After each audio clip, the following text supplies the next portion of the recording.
O meu objetivo com esse trabalho não é que você venha fazer parte da minha denominação, porque eu já te adianto, eu não tenho nenhuma. O meu objetivo não é números, cifras, valores.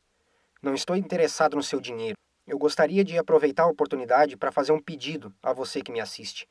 Eu gostaria que você passasse o conteúdo desse material adiante. Eu conto com a sua ajuda para a divulgação desse trabalho, desde que não seja cobrado um só centavo por isso. Pois da mesma forma que você recebeu esse DVD gratuitamente, passe adiante o conteúdo dele gratuitamente. Dada essa parte de apresentação, vamos ao objetivo, que é tratar um pouco a respeito de quem ele é, o Senhor Deus. Vamos tentar fazer um pouquinho do que nos é proposto no livro de Provérbios, capítulo 2, verso 2. Escute os sábios e procure entender o que eles ensinam. Peça sabedoria e grite pedindo entendimento. Procure essas coisas como se procurasse prata ou ouro. Se você fizer isso, saberá o que quer dizer temer o Senhor e aprenderá a conhecê-lo.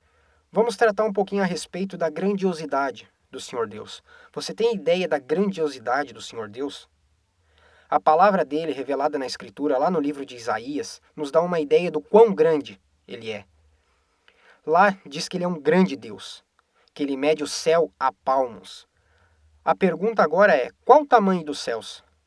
Só a nível de ideia, o universo como nós o conhecemos tem 93 bilhões de anos-luz de diâmetro, de uma ponta até a outra. Um ano-luz equivale a 9,5 trilhões de quilômetros. Vamos parar e pensar um pouquinho a respeito.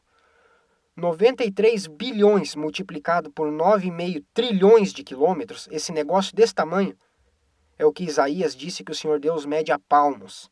E o que me impressiona é que tem pessoas que têm a ousadia de chegar para esse Deus, que mede 93 bilhões por 9,5 trilhões de quilômetros a palmos, e dizer: eu decreto, eu determino. Eles não têm noção de com quem eles estão falando. Visto que muitos cristãos não sabem bem como se posicionar diante de certos questionamentos científicos, a partir de agora nós iremos tratar de temas em áreas em que os cristãos têm maior dificuldade em responder. Nós vamos abordar em áreas diferentes os principais aspectos e as principais evidências científicas que comprovam esses fatos. A primeira pergunta a ser respondida é: como saber se algo é um fato que ocorreu ou é apenas um mito e foi inventado? Existe uma metodologia composta de 3 questões para se avaliar isso. A primeira está relacionada com a veracidade histórica, a segunda com a veracidade científica e a terceira com uma descrição apropriada. São 3 áreas que são avaliadas para se saber se um certo relato ou uma certa narrativa é de fato verdadeira ou não. Só a título de esclarecimento, como se estabelece uma veracidade histórica? Primeiro precisamos saber se houve testemunhas oculares, pessoas que presenciaram o evento, ou caso tenha acontecido em um passado muito remoto, foi presenciado por pessoas. Como essa informação foi guardada? Como ela chegou até nós? Que tipo de registro histórico é esse? E se o fato em questão é uma narrativa, haveria documentos históricos comprovando esses fatos? De que forma isso chegou até nós? E a segunda parte é a parte de evidências, ou seja, como comprovar o fato em questão dentro da arqueologia, da paleontologia, da geologia e outras áreas afins. E esse procedimento é o que basicamente todo historiador usa. É assim que algo é estabelecido como verdade. Por exemplo, muitos cristãos têm dificuldade em estabelecer fatos e provas relacionadas ao Gênesis, desde a criação até o dilúvio. E nós vamos tratar disso também mais para frente. Dentro da questão histórica, como podemos identificar se algo é verdadeiro ou um mito? Nós temos a questão da observação objetiva, ou, em outras palavras, aquilo que está sendo tratado ou narrado. É possível termos uma visão disso? De chegarmos e tocarmos em algo ou encontrarmos alguma coisa palpável em relação a isso? Vamos tomar, por exemplo, o dilúvio. Quando existe uma grande inundação, ela deixa marcas. Então nós podemos chegar e notar numa parede, numa rocha ou onde quer que seja que a água passou por ali, porque ficaram as marcas da inundação. Isso é chamado de observação objetiva, porque é algo que eu consigo ver, detectar, tocar, eu não tenho que interpretar. E também na área da ciência, propostas que sejam verificáveis. Não pode ser hipótese nem teorias. Nada de achismo. Ah, eu acho que foi assim. Não, isso não adianta. Nós estamos tratando com fatos. Fatos que sejam tratáveis. Na área da geociência, na área da biologia, na parte de ciências naturais como astronomia, física, química e coisas desse jeito. Por meio disso, existe a possibilidade de estabelecermos uma narrativa em um fato, através das evidências que esse determinado fato deixou. E por último, a terceira parte está relacionada com uma descrição apropriada, parte onde ao se examinar um relato se gasta um pouco mais de tempo. Esse relato é preciso, não existem contradições dentro dele, é bem estruturado, detalhista, explicativo. E dentro de uma descrição apropriada, ela é objetiva, clara, e com base nessas questões se avalia se ela é verdadeira, se ela for específica, objetiva, se ela é comparável e se é verificável. Ou seja, se eu tenho condições de pegar os elementos que estão sendo tratados nessa descrição e avaliá-los. Vamos tomar, por exemplo, a Bíblia e fazer um exercício de análise em cima disso. Primeiro, tratando da veracidade histórica. Como comprovar a veracidade histórica de um livro como a Bíblia? No Evangelho de Lucas, no capítulo 1 até o verso 4, nós encontramos o seguinte: muitos já se dedicaram a elaborar um relato dos fatos que se cumpriram entre nós, conforme nos foram transmitidos por aqueles que desde o início foram testemunhas oculares e servos da palavra. Eu mesmo investiguei tudo cuidadosamente desde o começo e decidi escrever-te um relato ordenado, ó excelentíssimo Teófilo, para que tenhas a certeza das coisas que te foram ensinadas. Perceba os detalhes. Lucas trabalhou com pessoas que tinham sido testemunhas oculares, que estavam presentes, e mesmo assim ele investigou todas as coisas. Se tudo aquilo que foi dito a ele é verdadeiro, compara o que uma testemunha diz com o que outra testemunha falou, e ele escreve o seu relato de forma ordenada, de forma bem estruturada, organizada. Colocou a vida inteira de uma pessoa, tudo que uma pessoa fez de importante, de relevante, em um pequeno livro de 24 capítulos. Foi muito preciso e objetivo. Não existe discrepância interna. O relato é preciso, vai de ponta a ponta. Então esse é um exemplo da metodologia científica aplicada na Bíblia. Vamos seguir nessa mesma metodologia científica e aplicar no mesmo livro de Lucas, no capítulo 3, verso 1 e 2. Ele nos diz o seguinte: no 15º ano do reinado de Tibério César, quando Pôncio Pilatos era governador da Judéia, Herodes, tetrarca da Galileia, seu irmão Felipe, tetrarca da Itureia e Traconites, e Lisânias, tetrarca de Albeline, Anás e Caifás exerciam o sumo sacerdócio. Foi nesse ano que veio a palavra do Senhor a João, filho de Zacarias, no deserto.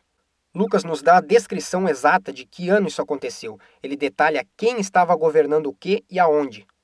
Ele nos dá um referencial histórico. Ele trata de nomes de pessoas, locais e datas. E esses nomes citados são velhos conhecidos da história. Herodes, rei da Judéia, Tibério César, governador romano, Pôncio Pilatos, quinto governador romano em atividade na Judéia. Todas essas informações não são informações apenas da Bíblia, são informações comprovadas pela arqueologia. Nós sabemos dessas pessoas, os nomes são os mesmos. O que nos foi informado por Lucas é exatamente o mesmo informado nos documentos encontrados pela arqueologia. E o que a ciência tem comprovado é que a Bíblia trata dessas questões históricas de forma bem clara, específica, reta e direta. Até agora nós tratamos da veracidade bíblica dentro da questão histórica. Vamos tratar agora da veracidade bíblica científica. A Bíblia é um livro cientificamente confiável? Historicamente nós já vimos que ela é. E cientificamente? Dentro da veracidade científica, eu vou dar aqui algumas citações de afirmações científicas que a Bíblia nos dá.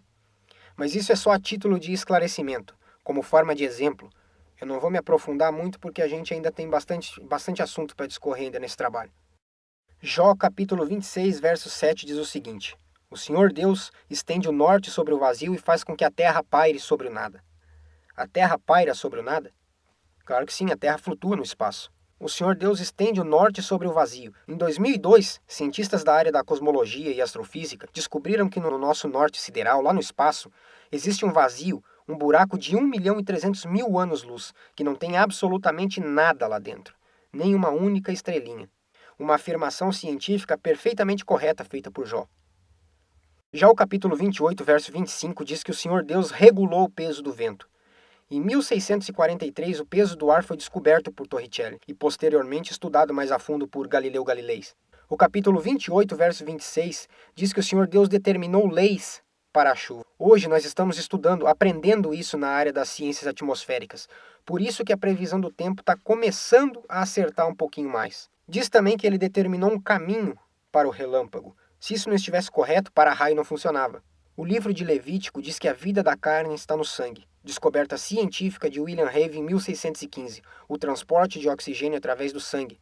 Isso sem mencionar os glóbulos vermelhos, as hemácias, sistemas de defesa, os anticorpos, glóbulos brancos, os leucócitos, a coagulação, as plaquetas e tudo isso do jeitinho que a Bíblia diz. O livro de Hebreus, capítulo 11, verso 3, diz que o visível veio a existir a partir das coisas que não aparecem. Isso hoje é chamado de física de partículas, e é exatamente assim, o visível é feito de coisas invisíveis. Por exemplo, o seu corpo, visível, é feito de coisas invisíveis, e dentre elas, células, quarks, prótons, nêutrons, elétrons e por aí vai. As pessoas têm o péssimo hábito de depositar sua confiança naquilo que elas acham que sabem, mas nem tudo que parece óbvio está correto. Por exemplo, digamos que nós estivéssemos conversando agora num dia ensolarado, e eu te perguntasse, o sol está brilhando lá fora agora? O que você responderia? Provavelmente responderia que sim. Agora a resposta científica. Não sabemos. Você pode dizer, mas como? Eu estou vendo ele brilhando lá no céu. Mesmo assim, continua sendo uma resposta errada. Tudo que nós sabemos é que ele estava brilhando há 8 minutos e 20 segundos atrás, que foi o tempo que demorou para a luz sair de lá e chegar aqui. Vai que ele explodiu. Daqui a 8 minutos e 20 segundos nós vamos ficar sabendo. Se nós estivéssemos frente a frente agora, e eu lhe perguntasse, você está me vendo? Você certamente responderia que sim. Mas a resposta correta seria não. Você não está me vendo. O que você está vendo são os fótons de luz que estão por aí interagindo com os elétrons da minha superfície e que estão voltando para os teus olhos. Mas você não sabe se eu existo ou não. Você está acreditando nessa luz que está chegando nos teus olhos. Só isso. E não adianta querer contestar porque isso é física. É assim que a coisa funciona. Agora sim nós vamos entrar no objetivo principal do vídeo, que é justamente tratar das questões científicas. A área onde muitos cristãos não sabem bem como se posicionar diante de certos questionamentos científicos. Então vejamos o que a ciência séria tem a nos dizer em vários aspectos de diferentes áreas. De um lado nós temos a Bíblia, que nos informa que nós fomos criados pelo Senhor Deus. E de outro nós temos a teoria da evolução, que diz que nós viemos à existência a partir de incontáveis mutações ao longo do tempo. Muitas pessoas têm a tendência de dizer que os seres humanos evoluíram dos macacos, mas isso é um pensamento errado. Só a título de esclarecimento, a teoria da evolução proposta por Darwin não diz que seres humanos evoluíram dos macacos. A teoria diz que seres humanos, chimpanzés, gorilas e talvez orangotangos teriam evoluído de um ancestral em comum, não que o homem evoluiu do macaco. Pegue o postulado básico da teoria da evolução. Ela está baseada em 7 pressuposições, e para variar, nenhuma delas é testável em laboratório. Para validar uma teoria, é preciso ter, no mínimo, uma evidência que seja testável em laboratório, o que não é o caso da teoria da evolução, que é muito mal estruturada, por sinal. Por isso, o próprio nome já diz, é teoria da evolução, não é lei da evolução. Teoria provada deixa de ser teoria e vira lei. É impossível que seres humanos evoluíssem de macacos porque a codificação genética é totalmente diferente. Vamos dar um exemplo bem rápido, bem prático e bem específico. Você tem aí no seu celular, no seu tablet, no seu computador, seja lá onde for, um programa chamado Microsoft Word. E você precisa desesperadamente de outro que você não tem, chamado Adobe Photoshop, para editar suas fotos e postar no Facebook. Como resolver isso? Pegue um vírus e espere até que esse vírus detone o seu Microsoft Word e vire um Adobe Photoshop. Talvez você que trabalhe ou ao menos conheça um pouco de codificação de sistema vai dizer isso é impossível, isso não acontece. E é claro que não, eu concordo, porque nós estamos tratando com informação codificada. Da mesma forma que nós temos no DNA. DNA é basicamente informação genética codificada. Essa história de que peixes teriam evoluído em anfíbios ou em aves, ou seja lá o que for, não existe, isso é impossível. Igual a ideia proposta por alguns cientistas de que peixes teriam evoluído em aves e que as escamas dos peixes evoluiriam em penas. Da pena é de uma teoria dessa. Teria que alterar toda a estrutura genética. Isso não acontece. Não existem leis da natureza e muito menos processos naturais capazes de alterar informação genética codificada. Isso não faz sentido nem na área da genética, nem para quem tem o mínimo de sanidade mental. Vida foi criada, pronta, complexa e funcional. Eu acho que esse pessoal assistiu ou tem jogado demais Pokémon e tem tirado essas ideias de lá. O que a ciência tem apresentado em termos de evolução humana? Porque tudo que tem se trazido não tem se encaixado. Um dos fósseis de hominídeos mais famosos é o fóssil da Lucy, uma Australopithecus afarense. Aqui nós temos o esqueleto que está exposto no Museu de História Natural de Nova York. Aqui ao lado nós temos o crânio da Lucy e ao lado um crânio de um chimpanzé. Os dois são idênticos, não só na aparência, mas no material genético. E isso já foi provado através de uma publicação científica no jornal American Anthropology, volume 60 de 1983, uma das revistas científicas mais conceituadas no mundo. E nela já foi provado que a Lucy não é antepassada do ser humano, e sim uma espécie extinta de chimpanzé. Mesmo assim, continua no Museu de História Natural de Nova York sendo ensinado como um antepassado do ser humano. E não somente ela, como todos os neandertais. O Dr. René von Zitter, que foi um dos principais pesquisadores de neandertais, foi citado na revista Nature, de 25 de agosto de 2004, onde ele confessou ter cometido fraudes, uma delas referente à datação com carbono 14 de um crânio de um neandertal que ficou conhecido como o crânio de Paderborn, datado com 27 milhões de anos. Ele confessou ter pego esse crânio da tumba de uma pessoa que morreu em 1750. Em outras palavras, os neandertais estavam caminhando na Europa há menos de 250 anos atrás. Daqui a pouco nós vamos tratar um pouco da questão das datações, mas para não desviar do foco. Outra coisa interessante que aparece nessa mesma publicação da Nature é o comentário do Dr. Chris Stinger, um dos maiores especialistas em neandertais. Ele deu a seguinte declaração: o que foi considerado a maior peça de evidência demonstrando que os neandertais viveram no passado no norte europeu acabou de desabar.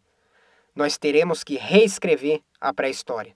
A evidência mostra que tudo aquilo que foi e vem sendo ensinado nas escolas e tomado por verdade tem que ser reescrito. E baseado em tudo isso que a ciência vem mostrando, a pergunta que fica é: quantas vezes terá que ser reescrito?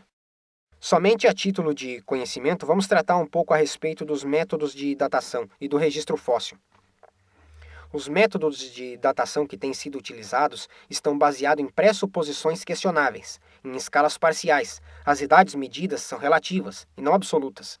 A própria datação feita pelo carbono 14 aponta para uma formação do registro fóssil recente e simultânea. As duas propostas básicas que os evolucionistas tomam como base, tanto para a datação quanto para a evolução da vida, as duas são duas fraudes. E isso é fácil de evidenciar usando a própria metodologia deles. Mesmo assim, são as bases do raciocínio evolucionista. Quando eles pegam alguma coisa para datar, por exemplo, uma rocha, eles medem a quantidade de elemento químico que não se desintegrou dentro da rocha. Por exemplo, se mede as proporções de urânio-chumbo. Pega-se essa quantidade e determinam através de um modelo que é totalmente questionável que quantidade X equivale a 100 milhões de anos. Se as proporções são diferentes, se há mais chumbo do que urânio, seria um pouco mais antigo, porque o urânio vai se deteriorando e virando chumbo. Chumbo é o resultado da desintegração do urânio. Quanto mais chumbo tiver, mais antigo é. O problema é o tempo que eles estipulam para que essa deterioração ocorra. Mas como a teoria da evolução precisa de bilhões de anos, então está aí os bilhões de anos. Outro método muito utilizado é o método do carbono 14. A formação do isótopo de carbono a partir do nitrogênio tem a decomposição, o decaimento do carbono em nitrogênio de novo. E eles calculam a idade de alguma coisa a partir da meia-vida do carbono 14. Por exemplo, imagine pegar 500 gramas de carbono 14 e armazenar dentro de algum recipiente. Teoricamente, segundo eles, se nós esperarmos 5.730 anos, lá dentro vai restar apenas a metade da quantidade inicial de carbono 14. O restante teria se transformado em nitrogênio. Se esperarmos mais 5.730 anos, a outra metade iria se desintegrar também. Esse é o conceito do que eles chamam de meia-vida. É o tempo que um elemento químico leva para atingir a metade da sua massa. Então, o que acontece? Na nossa atmosfera tem nitrogênio. A radiação do Sol penetra na atmosfera, passa pelo campo magnético da Terra, bate na molécula de nitrogênio, quebra a molécula de N2, um dos nitrogênios é bombardeado e se transforma no carbono 14. O carbono 14, uma vez na nossa atmosfera, em contato com um átomo de oxigênio, forma a molécula de CO2. Esse CO2 pode ser absorvido por uma planta, se torna parte da planta por meio do processo de fotossíntese, ou por um animal ao respirar ou quando bebe água ingere carbono 14 junto. Então o animal, quando vivo, tem carbono 14 circulando dentro dele. Quando o animal morre, já não tem mais carbono 14 entrando. E o problema com essa datação é justamente esse. É preciso determinar exatamente quanto de carbono 14 tinha no animal no momento em que ele morreu. Pergunta: como determinar isso? Resposta: é absolutamente impossível determinar isso. É possível dizer quanto de carbono 14 ele tem no momento em que foi achado, mas quanto ele tinha no momento em que morreu é impossível de saber. Aí o que se faz para resolver? Se coloca um número aleatório e, através de algumas continhas, levando em conta a suposição inicial, eles dizem que alguma coisa tem bilhões de anos. Eu tenho certeza que você nunca ouviu isso porque eles não noticiam, eles não falam a respeito das divergências e dos problemas que há com as teorias que eles impõem como verdade. Em contrapartida, nós temos outra situação que é a seguinte. Se pegarmos, por exemplo, uma rocha, o urânio dentro do zircão se converte em chumbo, e com isso ele libera um núcleo de hélio. Esse hélio escapa das rochas e entra na atmosfera. Sabendo quanto se tem de hélio que foi produzido nesse decaimento do urânio nas rochas, e medindo a quantidade de hélio na atmosfera, é possível estimar quantas conversões de urânio para chumbo houve. E o que a gente observa na atmosfera terrestre é que se tem 5 partes por trilhão de hélio. Se utilizarmos isso no mesmo modelo que eles usam para calcular a idade da Terra em 4,5 bilhões de anos, utilizando o hélio, é possível obter uma medição muito mais precisa, e nós chegamos numa idade máxima de 6.000 anos. A mesma metodologia que diz que a Terra tem 4,5 bilhões de anos, prova que a Terra tem no máximo estourando os 6.000 anos. E esse é um paradoxo que os geólogos não conseguem explicar, porque para uma Terra com 4,5 bilhões de anos, falta muito hélio na atmosfera. Pergunta: para onde foi todo esse hélio? Eles não sabem explicar. Na verdade, não tem como explicar, porque a mentira não se sustenta por muito tempo. Mas vamos deixar isso de lado e vamos tratar um pouco do registro fóssil. Primeiramente, o registro fóssil não é nem de longe uma evidência da evolução. Muito pelo contrário, é uma prova de que nunca houve evolução. Seres humanos sempre foram seres humanos e chimpanzés sempre foram chimpanzés. Dentro do registro fóssil, nós não encontramos os chamados elos de transição, ou seja, não existe uma sequência que mostre como peixes supostamente teriam evoluído em anfíbios, e nem como anfíbios teriam supostamente evoluído em répteis. O próprio Darwin disse no seu livro que esse era o maior problema com a sua teoria. Na época, acreditava-se que era porque a quantidade de fósseis era muito pequena, então se tinha pouco material para análise. Hoje nós temos milhões de fósseis que foram encontrados. No entanto, as ideias originais de Darwin, desses supostos elos de transição, continuam faltando. O registro fóssil não favorece a teoria da evolução. Pelo contrário, o registro fóssil é uma grande evidência para comprovar a criação, porque ele nos prova que seres humanos sempre foram seres humanos, anfíbios sempre foram anfíbios e répteis sempre foram répteis. Quando você estuda o registro fóssil, você encontra peixes, anfíbios, répteis, mamíferos, aves e os demais organismos vivos da mesma forma como se tem hoje. Não encontra o elo de transição e nenhuma evidência que aponte para isso. O registro fóssil nos mostra uma capacidade de variação das formas de vida, uma capacidade inclusive limitada. Tanto é que nós temos registros de inúmeros fósseis de diferentes formas de vida que estão extintas hoje e que não evoluíram para nada, simplesmente sucumbiram, desapareceram da face da Terra. Mais uma vez mostrando que a capacidade de adaptação e variação chegou no seu limite. Não tinha mais como adaptar, não tinha mais como variar, extinção, e não evolução. E só a título de esclarecimento, vamos definir o que seria variação. Ser humano produz o quê? Ser humano. Pode produzir ser humano mais alto? Pode. Pode produzir ser humano mais baixo? Pode. Pode produzir ser humano mais gordo? Pode. Mais magro? Pode. Pode produzir ser humano de cor de pele diferente? Negro, branco, loiro, ruivo? Pode. Isso caracteriza variação e não evolução. Mesmo com pequenas variações, todos continuam sendo seres humanos. Um dos casos mais recentes que saiu por aí foi matéria do Fantástico, inclusive saiu na revista Veja, no G1, é que os chimpanzés agora são nossos irmãos. Como é que eles chegaram a essa conclusão? Foram analisados 97 genes do tipo beta-globine, analisaram o material genético do ser humano e desse tipo de chimpanzé, e chegaram à conclusão de que a semelhança é de 99,4%, portanto a diferença é de apenas 0,6%. Realmente essa é uma diferença muito pequena, só que nós temos um pequeno probleminha com essa proposta. Nós temos cerca de 30 a 40 mil genes para serem comparados. Quantos foram comparados? 97. Vamos aceitar o que a maioria dos geneticistas tem proposto, que a maioria do material a maior parte do material genético é duplicado. E vamos fazer algumas continhas. Vamos ser bonzinhos ainda e pegar o menor número, para ver se a discrepância com essa proposta fica menor. Vamos pegar 30 mil, que é o número de genes que nós temos, e dividir pela metade, supondo que todos sejam duplicados, o que não é o caso, mas tudo bem.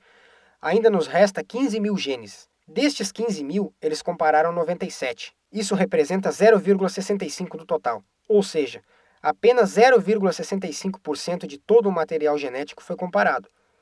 Vamos fazer uma regrinha de 3. Se 0,65% de todo o material genético comparado já há uma diferença de 0,6%, quando nós compararmos 100% de todo o material genético, a diferença seria de 92,3%. O que tem de parecido nisso? Deve ser o branco dos olhos. O elefante, em termos de números, tem a mesma quantidade de genes que o ser humano. Isso significa que os seres humanos vieram dos elefantes? Observe a forma como a coisa nos é apresentada. Como eles manipulam de forma sutil para nos conduzir em uma determinada direção em favor do que eles querem. Por isso é importante analisarmos as evidências. Não comprem a ideia pronta. Olhem, pesquisem. Vamos fazer uma proposta bem simples, mas equivalente a essa em termos de probabilidade e estatística. Veja bem, você sai de casa, não tem bolo de chocolate. Você chega em casa, tem um bolo de chocolate em cima da mesa. Isso você sabe que não é milagre. Alguma coisa aconteceu para o bolo de chocolate aparecer. Vamos desenvolver duas teorias, duas propostas para tentar explicar isso. A primeira delas é que alguém que sabe como fazer bolo de chocolate foi na despensa, pegou os ingredientes na ordem certa, na quantidade certa, colocou tudo num recipiente, levou ao forno por um determinado tempo e eis aí o bolo de chocolate. A teoria número 2 é que tinha um caminhão de supermercado fazendo entregas passando por perto da sua casa. Quando ele estava passando quase na frente da sua casa, um menino atravessou correndo na frente do caminhão. O motorista pisou no freio, perdeu o controle e capotou.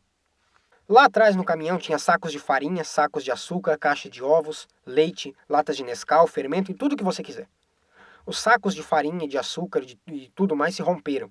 Tinha um cantil pendurado lá, o cantil deu uma pancada, abriu, porque o caminhão estava capotando, e misturou toda essa bagunça aí. O caminhão parou de capotar e pegou fogo. Acionaram o corpo de bombeiros, apagaram o fogo e o resultado foi um bolo de chocolate. Essa é a teoria número 2. A primeira teoria diz que alguém fez o bolo de chocolate. A outra teoria diz que o bolo apareceu por meio de processos naturais e espontâneos.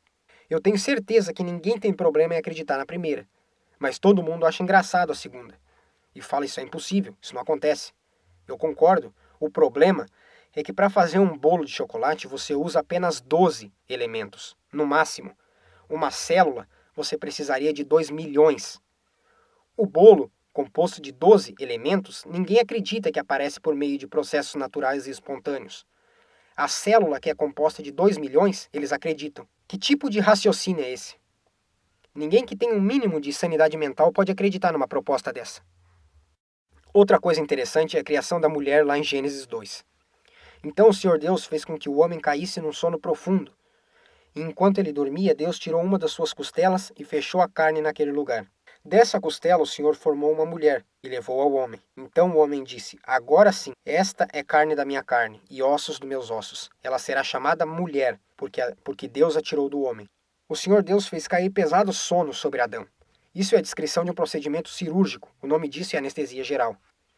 O Senhor retira uma das costelas, preenche o lugar com carne e dessa costela que ele havia tirado, ele faz uma mulher e traz a Adão. Isso não faz muito sentido para a maioria das pessoas. Por que a costela? Isso ficou fácil de ser compreendido nesses últimos anos, porque foi descoberto que as costelas possuem algo chamado medula óssea. E dentro dessa medula óssea é encontrada uma grande quantidade do que nós conhecemos hoje por célula-tronco. A célula-tronco é justamente aquilo que é necessário para poder clonar uma pessoa, um órgão, uma cartilagem ou o que quer que seja. O que faz do relato bíblico ser preciso cientificamente. Não existe nenhuma discrepância com a narrativa nessa parte da criação. Outra coisa interessante é o seguinte: a Bíblia diz que Adão deu o nome de Eva à sua mulher porque ela seria a mãe de toda a humanidade. A doutora Rebecca Lican fez um trabalho fascinante na área do DNA mitocondrial. O DNA mitocondrial é uma parte da informação genética que é passada de uma geração para outra apenas pela mulher, apenas pela parte feminina. Ou seja, você que está me assistindo, nós temos o DNA mitocondrial da nossa mãe. Nós não carregamos nada do nosso pai nessa área. Agora, se pegarmos o meu DNA mitocondrial, o seu DNA mitocondrial e de todas as outras pessoas, todos são iguais. Isso significa que uma antepassada sua foi a mesma antepassada minha, que é a mesma antepassada de todas as pessoas que já passaram pela face dessa terra. Ela colheu amostras de DNA de 147 pessoas espalhadas pelo mundo todo, todos sem ligação nenhuma entre si. Aborígenes da Austrália, pigmeus da África, gente da Sibéria, gente do Oriente Médio, 147 pessoas espalhadas pelo mundo todo. E essas 147 pessoas tinham o mesmo DNA mitocondrial. Isso prova que todos nós viemos de uma única e mesma mulher. Tem implicação religiosa? Não. Um estudo científico, mas passou a ter devido à conotação e ao nome que foi dado.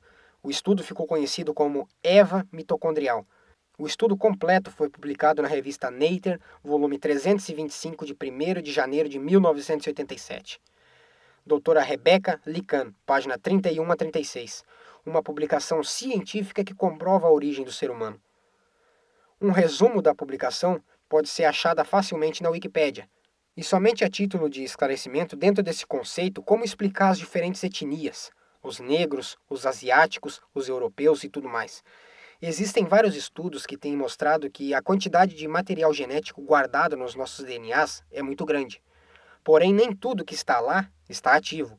As informações estão lá, só não estão ativas, mas estão presentes. E a capacidade de variação? Veja bem, variação, não evolução. Do primeiro casal, obviamente, foi muito maior do que a capacidade de variação que nós temos hoje. A ciência chama isso de reserva genética. A reserva genética é encontrada em todas as formas de vida. Todos os seres humanos dentro de si têm essa capacidade de variação, que é limitada e não ilimitada. Vamos dar um exemplo bem simples, reto e direto. Vamos pegar, por exemplo, a cor da pele, que é uma parte mais fácil. Em 2015, um casal de etnia negra, os dois tiveram reserva genética suficiente para dar à luz a uma menina completamente loira. Foi feito exame de DNA por parte do pai para ter certeza que realmente era dele e deu positivo. Ela tem o DNA dos dois, tanto do pai quanto da mãe. Embora sejam negros, ainda tiveram reserva genética suficiente para produzir uma filha completamente loira. E esse caso não é único. Embora seja raro nos dias de hoje, ainda há diversos casos documentados por aí. O Dr. Lawrence Lewis e o Dr. Zeke Fishware fizeram um estudo completo sobre essa mulher que tinha o DNA mitocondrial perfeito e constataram que ela deve ter vivido entre 5.500 a 6.000 anos atrás. O nome do estudo, para quem quiser rastrear, é Mitochondrial If the Plot Thickens. Foi publicado no Trend Collagen Evolution, volume 12, de 11 de novembro de 1997, página 422. Outra coisa interessante sobre a criação é lá em Gênesis 1:9. Nos é dito o seguinte: E disse Deus, ajuntem-se num só lugar as águas que estão debaixo do céu, e apareça a parte seca. E assim foi. A parte seca chamou Deus terra, e chamou mares ao conjunto das águas. E Deus viu que ficou bom. Que se ajuntem as águas num só lugar e apareça a porção seca. Singular. A porção seca chamou Deus terra, e o ajuntamento das águas, mares. Todos os cientistas concordam entre si que no início o planeta Terra tinha um único continente, que eles deram o nome de Pangeia.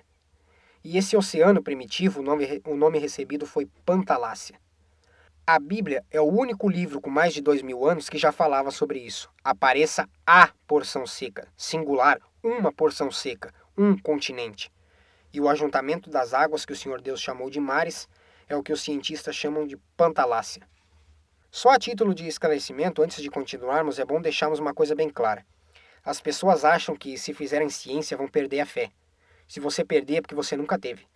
Pode partir para a área da física, da química, da biologia, para qualquer uma dessas áreas que ali vai descobrir a grande e poderosa mão do Senhor Deus. aquele que fez todas as coisas segundo o conselho da sua vontade. A ciência não existe para provar a Bíblia, mas a Bíblia existe para orientar a ciência. Toda ciência devidamente estabelecida e toda a Bíblia corretamente interpretada nunca entra em contradição. Outros probleminhas que na verdade não são problemas relacionados à criação é o seguinte. A Bíblia no capítulo 1 de Gênesis diz que no princípio criou Deus o céu e a terra. E logo no começo ele diz, haja luz, e houve luz. Você continua lendo e vê que só no dia 4 ele criou o sol, luas e estrelas. Então as pessoas pensam, luz veio antes dos corpos celestes? Veio. Está cientificamente correto. É assim que a coisa funciona. O universo está cheio do que a ciência chama de nebulosas, de gases superaquecidos que emitem luz. Por exemplo, isso que você está vendo aqui são alguns lugarzinhos no universo que você só vê luz brilhando a partir do nada, sem depender de nenhum corpo celeste. A Bíblia está perfeitamente correta na proposta dela. Mas há 50 anos atrás, o pessoal, principalmente do ramo acadêmico, pseudocientistas, davam risada, pegavam alguns trechos da Bíblia para entrar em paradoxo e tripudiar em cima, para dizer coisas desse jeito. Ah, coisa ridícula, sem nexo. Deus primeiro faz luz, depois de 4 dias cria sol, lua e estrelas? Coisa mais sem sentido, ridículo. E eu também acho. Ridículo é o que eles falaram, porque o livro está correto. Continua correto. Eles é que estavam errados. Existe muita luz aí fora, sem estrela, ou qualquer outro corpo celeste por perto. Para mim, algo ridículo é acreditar em algo como o Big Bang, a grande explosão que eles dizem ter desencadeado a vida. E pior, chamar isso de teoria científica. Porque o que acontece? Vamos esmiuçar a teoria do Big Bang. Vamos tirar todos os termos científicos, todas as palavras difíceis que esses caras usam e que as pessoas nem sabem o que significa. E vamos simplificar a coisa toda. Afinal de contas, o que é o Big Bang? Bem simples e bem compreensível. No princípio, havia o nada. O nada explodiu e aqui estamos nós. É exatamente nisso que eles acreditam, sem tirar nem pôr. Isso sim para mim é ridículo. Faça essa proposta para o seu filho de 5 anos e ele vai ver que tem alguma coisa errada aí. Você pode pesquisar em livros de física ou até mesmo perguntar a um físico ou algum cientista, se tiver contato com algum, se no princípio não havia nada, o que produziu instabilidade para que a explosão acontecesse? Porque para ocorrer uma explosão, é necessário que alguma coisa gere instabilidade. O que teria gerado instabilidade para que tudo explodisse, se no princípio não havia nada? E a resposta de todos, sem exceção, é leis físicas estranhas e desconhecidas. Que tipo de resposta é essa? Cadê a evidência científica que comprova isso que vem sendo difundido em larga escala e ensinado como verdade absoluta? Pergunte que leis são essas. E ele vai dizer, não sei, leis físicas estranhas e desconhecidas. Nós ainda estamos trabalhando a respeito disso. Isso para mim é uma piada, isso sim é ridículo. Quer tirar qualquer um deles do sério? Faça a seguinte colocação, a seguinte proposta. Ô seu professor, seu doutor, seu cientista, seu seja lá o que for, eu respeito a sua posição acadêmica, o senhor é muito mais graduado do que eu, tem muito mais estudo do que eu, tem um QI muito mais elevado do que o meu, é muito mais inteligente do que eu, o senhor é muito mais culto do que eu, mas com todo respeito ao senhor e à ciência que o senhor estuda, para poder difundir isso em larga escala da forma como difundem, afirmando que isso é verdade, é necessário que, além de uma evidência científica que comprove o que não tem, é necessário que isso seja testável em laboratório, para que não reste dúvida e seja cientificamente provado. Então façamos o seguinte: eu dou para o senhor um sacão de nada, com um montão de nada dentro. Sabe um sacão, uma sacola, com um montão de nada dentro. O senhor leva esse montão de nada para o seu laboratório e faz com que alguma coisa gere instabilidade e desencadeie uma explosão no meio desse montão de nada e crie o que quer que seja. O senhor consegue fazer isso? Consegue reproduzir isso em laboratório? Se eu lhe der um sacão de nada, com um montão de nada dentro, o que o senhor faz com esse montão de nada que eu lhe der? Então o senhor me desculpe, mas essa proposta é ridícula. E é essa a realidade em que nós vivemos. Uma teoria ridícula dessas é ensinada como verdade absoluta. Só a título de esclarecimento, vamos fazer um exercício simples em cima disso. Pegue o seu relógio. A maioria das pessoas ainda usa relógio, então eu gosto de tomar isso como exemplo. Olhe para ele e pense assim: esse relógio ele foi fruto de uma explosão dentro de uma fábrica japonesa. Você daria risada? Parece absurdo? O universo é extremamente mais complexo e dizem que foi resultado de uma explosão. E misteriosamente as pessoas acreditam. Eles inverteram a coisa toda. Agora explosão constrói coisas. Eu nunca vi explosão construir nada. Pelo contrário, eu vejo destruir. Mas os intelectuais dizem que explosão constrói, cria coisas a partir do nada. Quem sou eu para discordar? Cada um com suas convicções. Eu acho que a ideia deles em relação ao Big Bang é alguma coisa mais ou menos assim.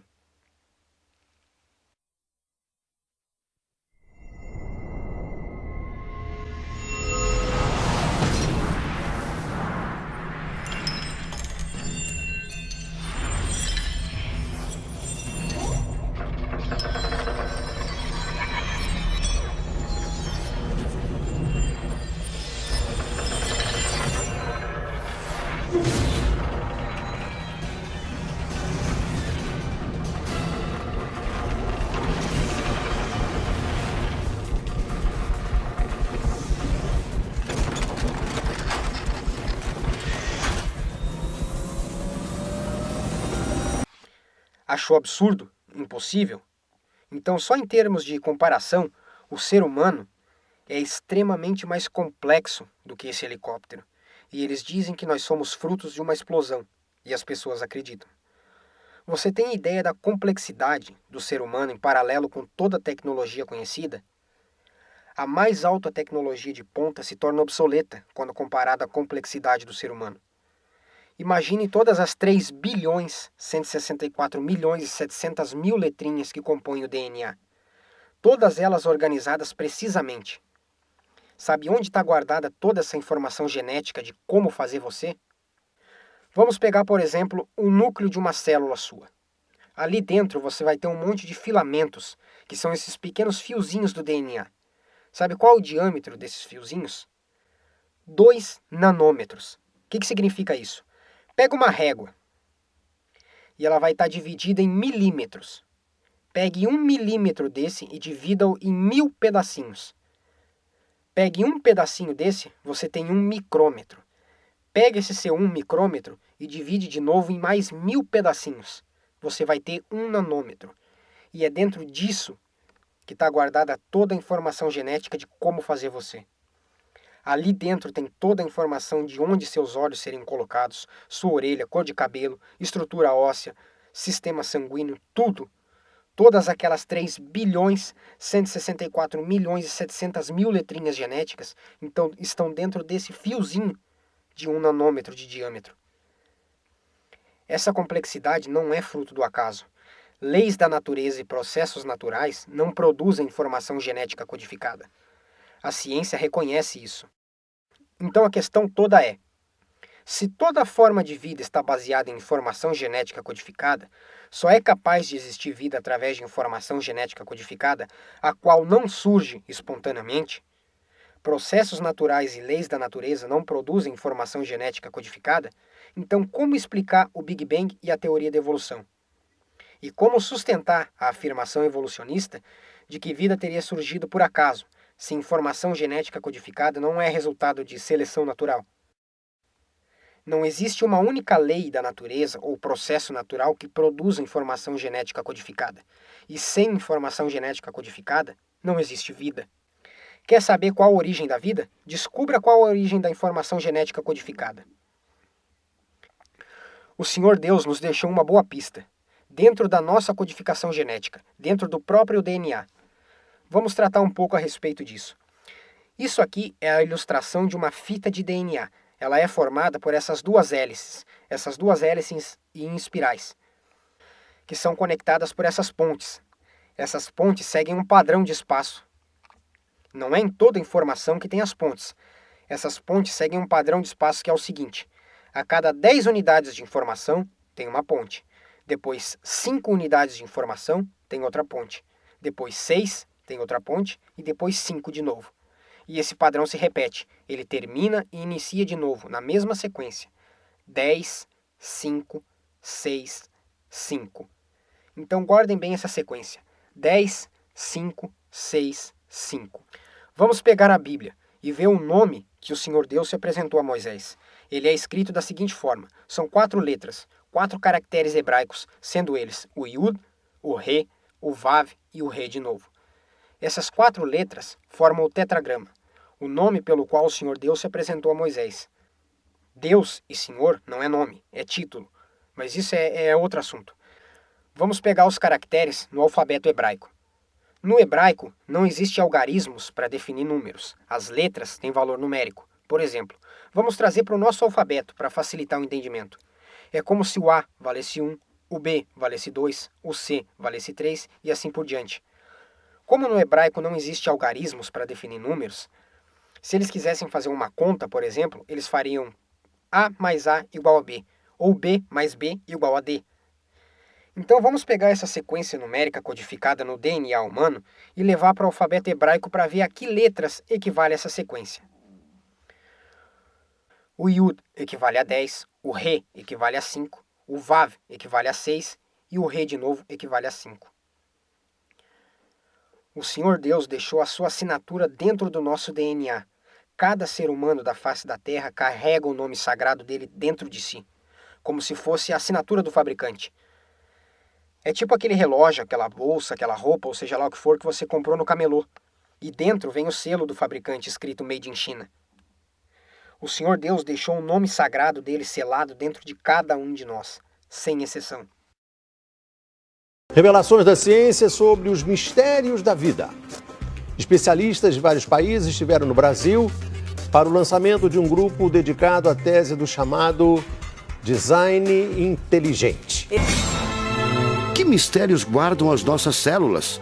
E o DNA, o responsável por tudo que somos? Os homens reunidos nesta sala são os principais nomes de um ramo da ciência que pretende responder questões como estas.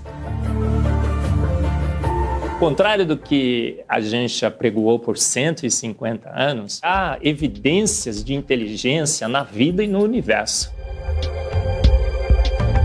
Eles são estudiosos do chamado design inteligente, uma linha de pesquisa que acredita que a complexidade da vida e a perfeição da natureza comprovam a existência de um ser superior.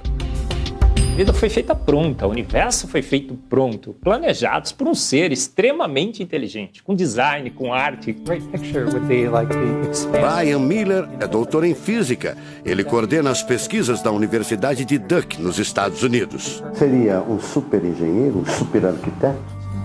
Você pode dizer isso, responde o físico. Um arquiteto que tinha a vida em mente, um criador que fez a vida deliberadamente. Also, when you look at life itself, não é de hoje que os cientistas procuram pistas deste arquiteto da vida. Ao considerar a carga dos elementos químicos do DNA, os pesquisadores teriam identificado o seguinte padrão numérico: 10, 5, 6, 5. Eles então passaram a tentar decifrar esse código e tiveram a ideia de substituir os números por letras hebraicas. A sequência numérica 10, 5, 6, 5 foi transcrita para as respectivas letras em hebraico: Yud, Rei, Vav, Rei. Veja o resultado. A sequência corresponde à palavra Deus em hebraico. Apesar de todo o avanço da medicina, cerca de 90% das informações genéticas ainda são um mistério. O professor Eberlin diz que as descobertas científicas trazem implicações sérias para toda a humanidade, mas cada vez mais reforçam os argumentos de quem acredita no design inteligente, a assinatura de uma força superior.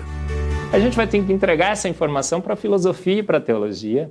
E a gente agora, como bons filósofos e teólogos que todos somos, a gente vai colocar a nossa filosofia e nossa teologia em cima desse dado científico e optar pela melhor opção. Eu, óbvio, acho que a melhor opção é Deus. Como gente, a gente tem esse direito, né, de especular em cima da descoberta científica de que uma mente inteligente orquestrou o universo e a vida.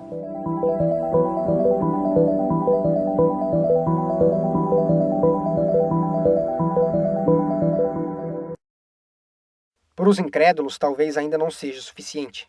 Eles podem dizer, não, isso é coincidência. Vamos então partir para o campo da probabilidade estatística, para que não fique só nas minhas palavras. Pergunte para um matemático, qual a probabilidade disso ter acontecido por acaso? É praticamente zero. É mais fácil você acertar 10 vezes seguido na Mega Sena do que isso ter acontecido por acaso. Nós somos o tempo todo doutrinados, por conta desse mundo que jaz no maligno, a esquecer e nos afastar do Criador. Para que você esqueça que um dia foi criado, que um dia Ele próprio, não outro, mas Ele próprio te planejou. Você não é fruto do acaso, não é resultado de poeira de uma explosão cósmica. Foi o Senhor Deus que te trouxe à existência, não foi nem seu pai e sua mãe. Vamos ver o que diz o Salmo 139. Salmo 139. Salmo de Davi ao regente do coro. Ó Senhor Deus, Tu me examinas e me conheces.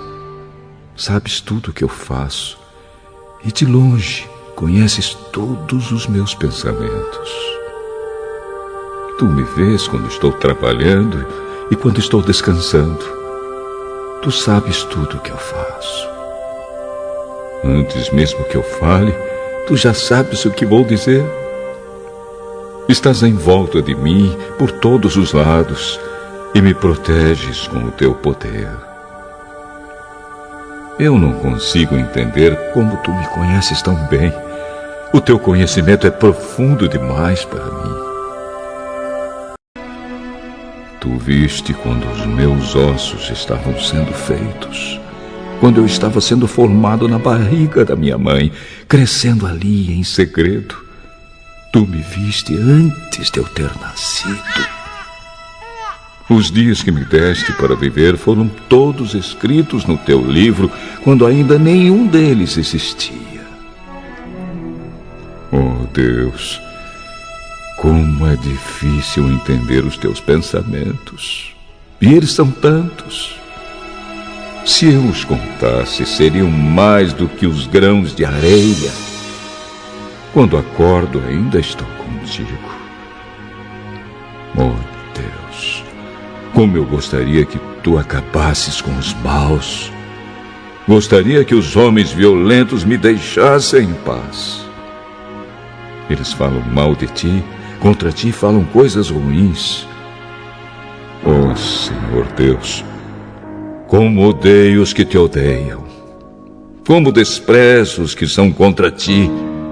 Eu os odeio com todas as minhas forças, eles são meus inimigos. Oh Deus, examina-me e conhece o meu coração. Prova-me e conhece os meus pensamentos. Vê se há em mim algum pecado e guia-me pelo caminho eterno.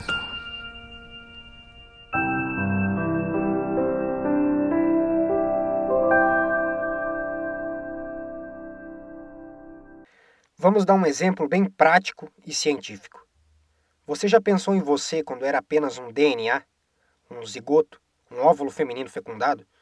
Imagina agora quando o Senhor Deus pegou todos aqueles 3 bilhões, 164 milhões e 700 mil letrinhas de informação que compõem o DNA e foi colocando cada uma delas, uma por uma na sequência exata da outra, para que você pudesse vir à existência da forma como você é. Você não é um erro. Não foi algo que Deus criou por acaso ou sem propósito. Quando você era apenas um DNA, Deus já tinha dado para você todas as características que Ele queria que você tivesse. Isso é obra de um Criador perfeito e não resultado de explosão cósmica ou seleção natural. Não importa o que o mundo te apresente como verdade absoluta. Nunca perca o referencial que o Senhor Deus é o seu Criador. Ou você vai arrumar toneladas e toneladas e toneladas de razões para se sentir o mais miserável nesse mundo. Lembre-se que antes mesmo deles terem se iniciado, todos os seus dias foram planejados por aquele que te criou. Você não é fruto do acaso, embora queiram que acreditemos nisso. E essa não foi a única marca que ele nos deixou. Quando nós estudamos a natureza, em paralelo com o conhecimento que temos das Escrituras, nós temos algumas características fascinantes. Vamos parar e pensar um pouco a respeito delas. A natureza é o livro das obras das mãos do Senhor Deus. Qual característica que só o Deus da Bíblia apresenta? Ser 3 em 1. É um Deus, mas que se apresenta em 3 pessoas: o Pai, o Filho e o Espírito Santo. Vamos olhar para a natureza, para o livro das obras das suas mãos. Quais as características da natureza? Quando nós estudamos o tempo existe em passado, presente e futuro, 3 em 1. Quando nós estudamos, por exemplo, o espaço também tem altura, largura e profundidade. Quando nós estudamos, por exemplo, a base da matéria, que são os átomos, eles são formados de prótons, nêutrons e elétrons. Novamente, você tem 3 em 1. Quando nós estudamos, por exemplo, os prótons, eles são formados de 3 quarks, 2 ups e 1 down. Novamente, 3 em 1. Quando nós estudamos os nêutrons também são formados por 3 quarks, 2 downs e 1 up. Quando nós estudamos as partículas com carga elétrica, você tem os elétrons, os homes e os downs. Quando você estuda as partículas sem carga elétrica, os neutrinos, você tem o elétron-neutrino, o down, o neutrino-home e o neutrino. Quando você estuda a base da matéria, você tem sólido, líquido e gasoso. Quando você estuda a codificação genética, os códons, você encontra 3 nucleotídeos formando a base. Até mesmo quando você estuda música, você tem melodia, harmonia e ritmo. Independente da área que nós estudarmos, o 3 em 1 aparece o tempo todo. Isso é uma característica da natureza. Não foi algo que nós criamos. Não é questão de interpretação. É o que a natureza é, do jeito que ela é, pura e simplesmente. Por que será que a natureza é 3 em 1? Porque ela é o livro das obras das mãos do Senhor Deus. Outra característica fascinante que nós encontramos quando estudamos as leis da natureza é que as leis da natureza são imutáveis. Elas não sofrem nenhuma sombra de variação. Elas atuam em qualquer lugar do universo. E por que será que as leis da natureza possuem essas características? Elas são imutáveis, são absolutas, são transcendentes, são onipotentes, são onipresentes. Porque essas são características do Senhor Deus expostas na natureza. É óbvio que a natureza teve um Criador, e nós sabemos quem foi. Uma coisa fascinante que eu vi no mundo científico foi o discurso do Dr. Carlton, ganhador do Prêmio Nobel em Física de Partículas. Ele disse o seguinte: para mim, fé começa com a compreensão de que uma inteligência superior trouxe o universo à existência e criou o homem. Não é difícil para mim ter essa fé, pois um universo organizado e inteligente testifica a favor da maior afirmação jamais pronunciada. No princípio, Deus. De onde vem esse tipo de afirmação? Quem disse isso não foi um João Ninguém que nem eu, foi um Prêmio Nobel em Física. É alguém que sabe do que está falando. Um homem reconhecido pelos seus atributos acadêmicos. As pessoas têm um pensamento errado de que se fizerem ciência, vão perder a fé. Se você perder, é porque você nunca teve. Porque até para crer na teoria da evolução, é preciso de fé. No livro do Stephen Hawking, sobre a teoria do Big Bang, lá na página 78, a explicação sobre como essa explosão teria ocorrido, ele define da seguinte maneira: leis físicas estranhas e desconhecidas. Nem eles sabem explicar como isso aconteceu. Eu gostaria de perguntar ao Sr. Stephen Hawking, que é o sabichão do momento, que leis são essas? Certeza que ele responderia: não sabemos. Elas ainda não foram descobertas. Aí a pergunta seria: um dia elas serão? Como de praxe, ele diria: sem dúvida. O senhor quer que eu acredite? O senhor está pedindo fé. Vamos dar um exemplo bem rápido e bem simples de leis físicas estranhas e desconhecidas. Imagine um casamento. Em determinada altura da festa, um pequeno probleminha com o vinho. O filho de uma certa senhora pede para que encham os odres de água e tragam até ele. Ele dá um jeitinho ali e manda que sirvam os convidados. Os caras olham e... opa, isso aqui era água. H2O, hidrogênio e oxigênio. Vinho tem carbono, tem nitrogênio, tem uma série de outros compostos. Como é que água se transforma em vinho? através de leis físicas estranhas e desconhecidas, porque pelas conhecidas isso não acontece. A definição para leis físicas estranhas e desconhecidas só pode ser uma: milagre. A ciência, às vezes, quando lhes é conveniente, tem uma maneira difícil de falar as coisas, de uma forma que norteia o nosso entendimento. E nós não entendemos bem o significado do que está sendo dito. Isso é proposital, não é por acaso. Por exemplo, vamos pegar ditados populares que todo mundo conhece e já falou ou pelo menos ouviu ao longo da vida e pôr em termos científicos, para ver como norteia o entendimento. Por exemplo, se eu chegasse para você e dissesse assim: o suíno desenvolveu um movimento espiralado com seu apêndice caudal. O que significa isso? A porca torceu o rabo. Outro: o bovino adentrou o terreno alagado. O que seria isso? A vaca foi pro brejo. Ou também: pode tirar o seu equino da precipitação fluviométrica. O que seria isso? Pode tirar seu cavalo da chuva. Viu como é possível falar coisas tão simples, usando terminologias complicadas? E isso norteia o nosso entendimento. Eles podem dizer a besteira que quiserem, basta enfeitar com palavras complicadas que aí ninguém entende nada e ainda aplaude.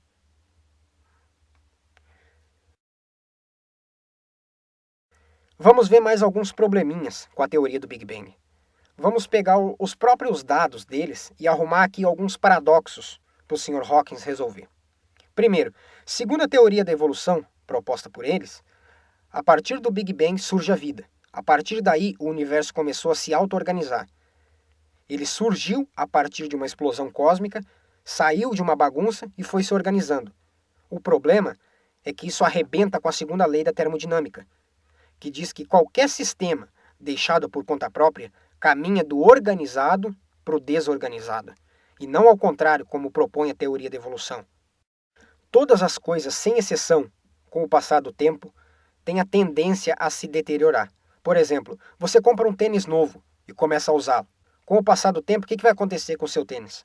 Vai ficar velho? Vai se descolar? A sola vai cair? E coisas desse jeito. Por que ele faz isso? Por causa da segunda lei da termodinâmica. Não é difícil entender isso. Todas as coisas com o passar do tempo têm a tendência de simplesmente se deteriorar. Deixa eu fazer uma pergunta bem simples. O universo hoje, ele tem uma certa organização? Tem. Daqui 200 anos, ele estará mais organizado ou menos organizado? A resposta é simples. Segundo a lei da termodinâmica, menos organizado. Vamos pensar o contrário agora. Há 1000 anos atrás, ele estaria mais organizado do que é hoje ou não? A resposta, sem dúvida, é sim. O que isso significa? Que a origem do universo teve que ser perfeita, completa, complexa e perfeitamente funcional. Qualquer outra coisa não é ciência. Como eu já disse antes, Hawkins, no seu livro, definiu o momento da criação do universo com a seguinte frase: período das leis físicas estranhas e desconhecidas. Por que ele colocou isso? A resposta é muito simples, porque pelas leis conhecidas, o universo jamais teria vindo à existência por meio de um Big Bang. Mas como se isso não fosse o suficiente, eles dizem que o universo tem 13,5 bilhões de anos. E com base nos dados expostos por eles mesmos, nós podemos fazer a seguinte afirmação, sem medo de errar. Seria impossível ter vida no planeta Terra há 1 milhão de anos atrás, pelo seguinte fato. Dentro da ciência existem alguns fatores que são chamados de fatores limitantes. Um deles é o afastamento lunar. A Lua está se afastando da Terra, isso é um fato reconhecido pela ciência. O primeiro a observar esse afastamento foi Isaac Newton, em 1687. Depois de medir o afastamento tangencial da Lua, ele constatou que ela está se afastando 3 centímetros e 8 milímetros por ano. Partindo daí, nós podemos fazer o processo reverso. Então, há 1 milhão de anos atrás, a Lua estaria tão próxima da Terra que a força da Lua na crosta terrestre teria quebrado a crosta terrestre e afundado tudo no magma. Ou seja, em outras palavras, seria impossível ter vida no planeta Terra há 1 milhão de anos atrás, devido à força da Lua sobre a crosta terrestre. Checkmate, Sr. Hawkins. Mas se ainda não for o suficiente, eu arrumo mais. O evolucionismo diz que a água do planeta Terra veio dos cometas. Mas isso é impossível pelo seguinte fato. A água do planeta Terra é formada de H2O e D2O. O que seria isso? Hidrogênio tem um próton no meio e um elétron girando em volta. D2O, que seria a sigla para deutério, que é um elemento químico que compõe a água existente no planeta Terra, tem um próton, um nêutron e um elétron girando em volta. A água do planeta Terra é formada por átomos de oxigênio, de hidrogênio e de deutério. A proporção aqui da Terra é a seguinte: a cada 6.000 moléculas de H2O, uma é de D2O. No cometa, a cada 1.900 moléculas de H2O, uma é de D2O. A proporção química é totalmente diferente. Certeza que a água daqui não veio de lá. A gente está tratando aqui de coisas que o meio científico já sabe e não é de hoje. Entretanto, você já ouviu isso no History, no Discovery. Vamos pôr aqui as vestes da inocência e acreditar que eles não sabem disso. Outra pergunta interessante de se fazer é por que ateus parecem buscar refúgio nessas áreas. Uma grande responsável por isso seria a doutrinação que eles recebem desde cedo dentro das universidades. Vamos tratar um pouco agora sobre a doutrinação nas escolas e universidades. De que forma essas instituições de ensino têm doutrinado as pessoas? O que se espera, por exemplo, de uma universidade? Tem muita ou pouca religião lá dentro? Teoricamente tem pouca. Mas vamos observar melhor alguns aspectos importantes dessas grandes instituições de ensino. Por exemplo, esse é o símbolo da Faculdade de Medicina da USP. Segundo a própria faculdade, o que significa esse símbolo? A imagem central do emblema representa a deusa grega Higeia, deusa da saúde, higiene e saneamento, a qual carrega na sua mão esquerda a taça com a cura para todas as doenças. É muito óbvio, vindo de uma faculdade de medicina. É assim que se cura todas as doenças, com a taça da deusa Higeia, não é através de estudo científico. A serpente, símbolo da arte médica, se localiza ao redor do braço direito da deusa. Em cima de uma ampulheta, o galo canta a chegada do sol da manhã, a qual é uma roda do carro do deus Apolo, fundador da ciência médica. Será que isso não tem uma conotação religiosa demais, vindo de uma faculdade de medicina? Agora o brasão da Universidade Federal do Rio de Janeiro. A figura mitológica que aparece no logotipo da Universidade Federal do Rio de Janeiro é a deusa Minerva, filha de Júpiter, deus dos deuses na mitologia romana. Já nasceu na forma adulta, portando escudo, lança e armadura. E esse é o símbolo que eles acham que tem lógica para ser o brasão de uma faculdade de engenharia. Logomarca da Escola de Agricultura Luiz de Queiroz, Universidade de São Paulo. Deusa da agricultura e da fertilidade da terra, Ceres. Esse pessoal, eles dizem crer na ciência e serem, entre aspas, intolerantes à religião, mas eles parecem gostar demais de uma deusa grega. Em termos de seleção de teorias, como deveria ser uma faculdade? Um ambiente onde você discute teorias de forma plural. Se pega um monte de teorias e se conversa com os alunos. Existem várias teorias, essa teoria é boa, vamos aprender a usar ela.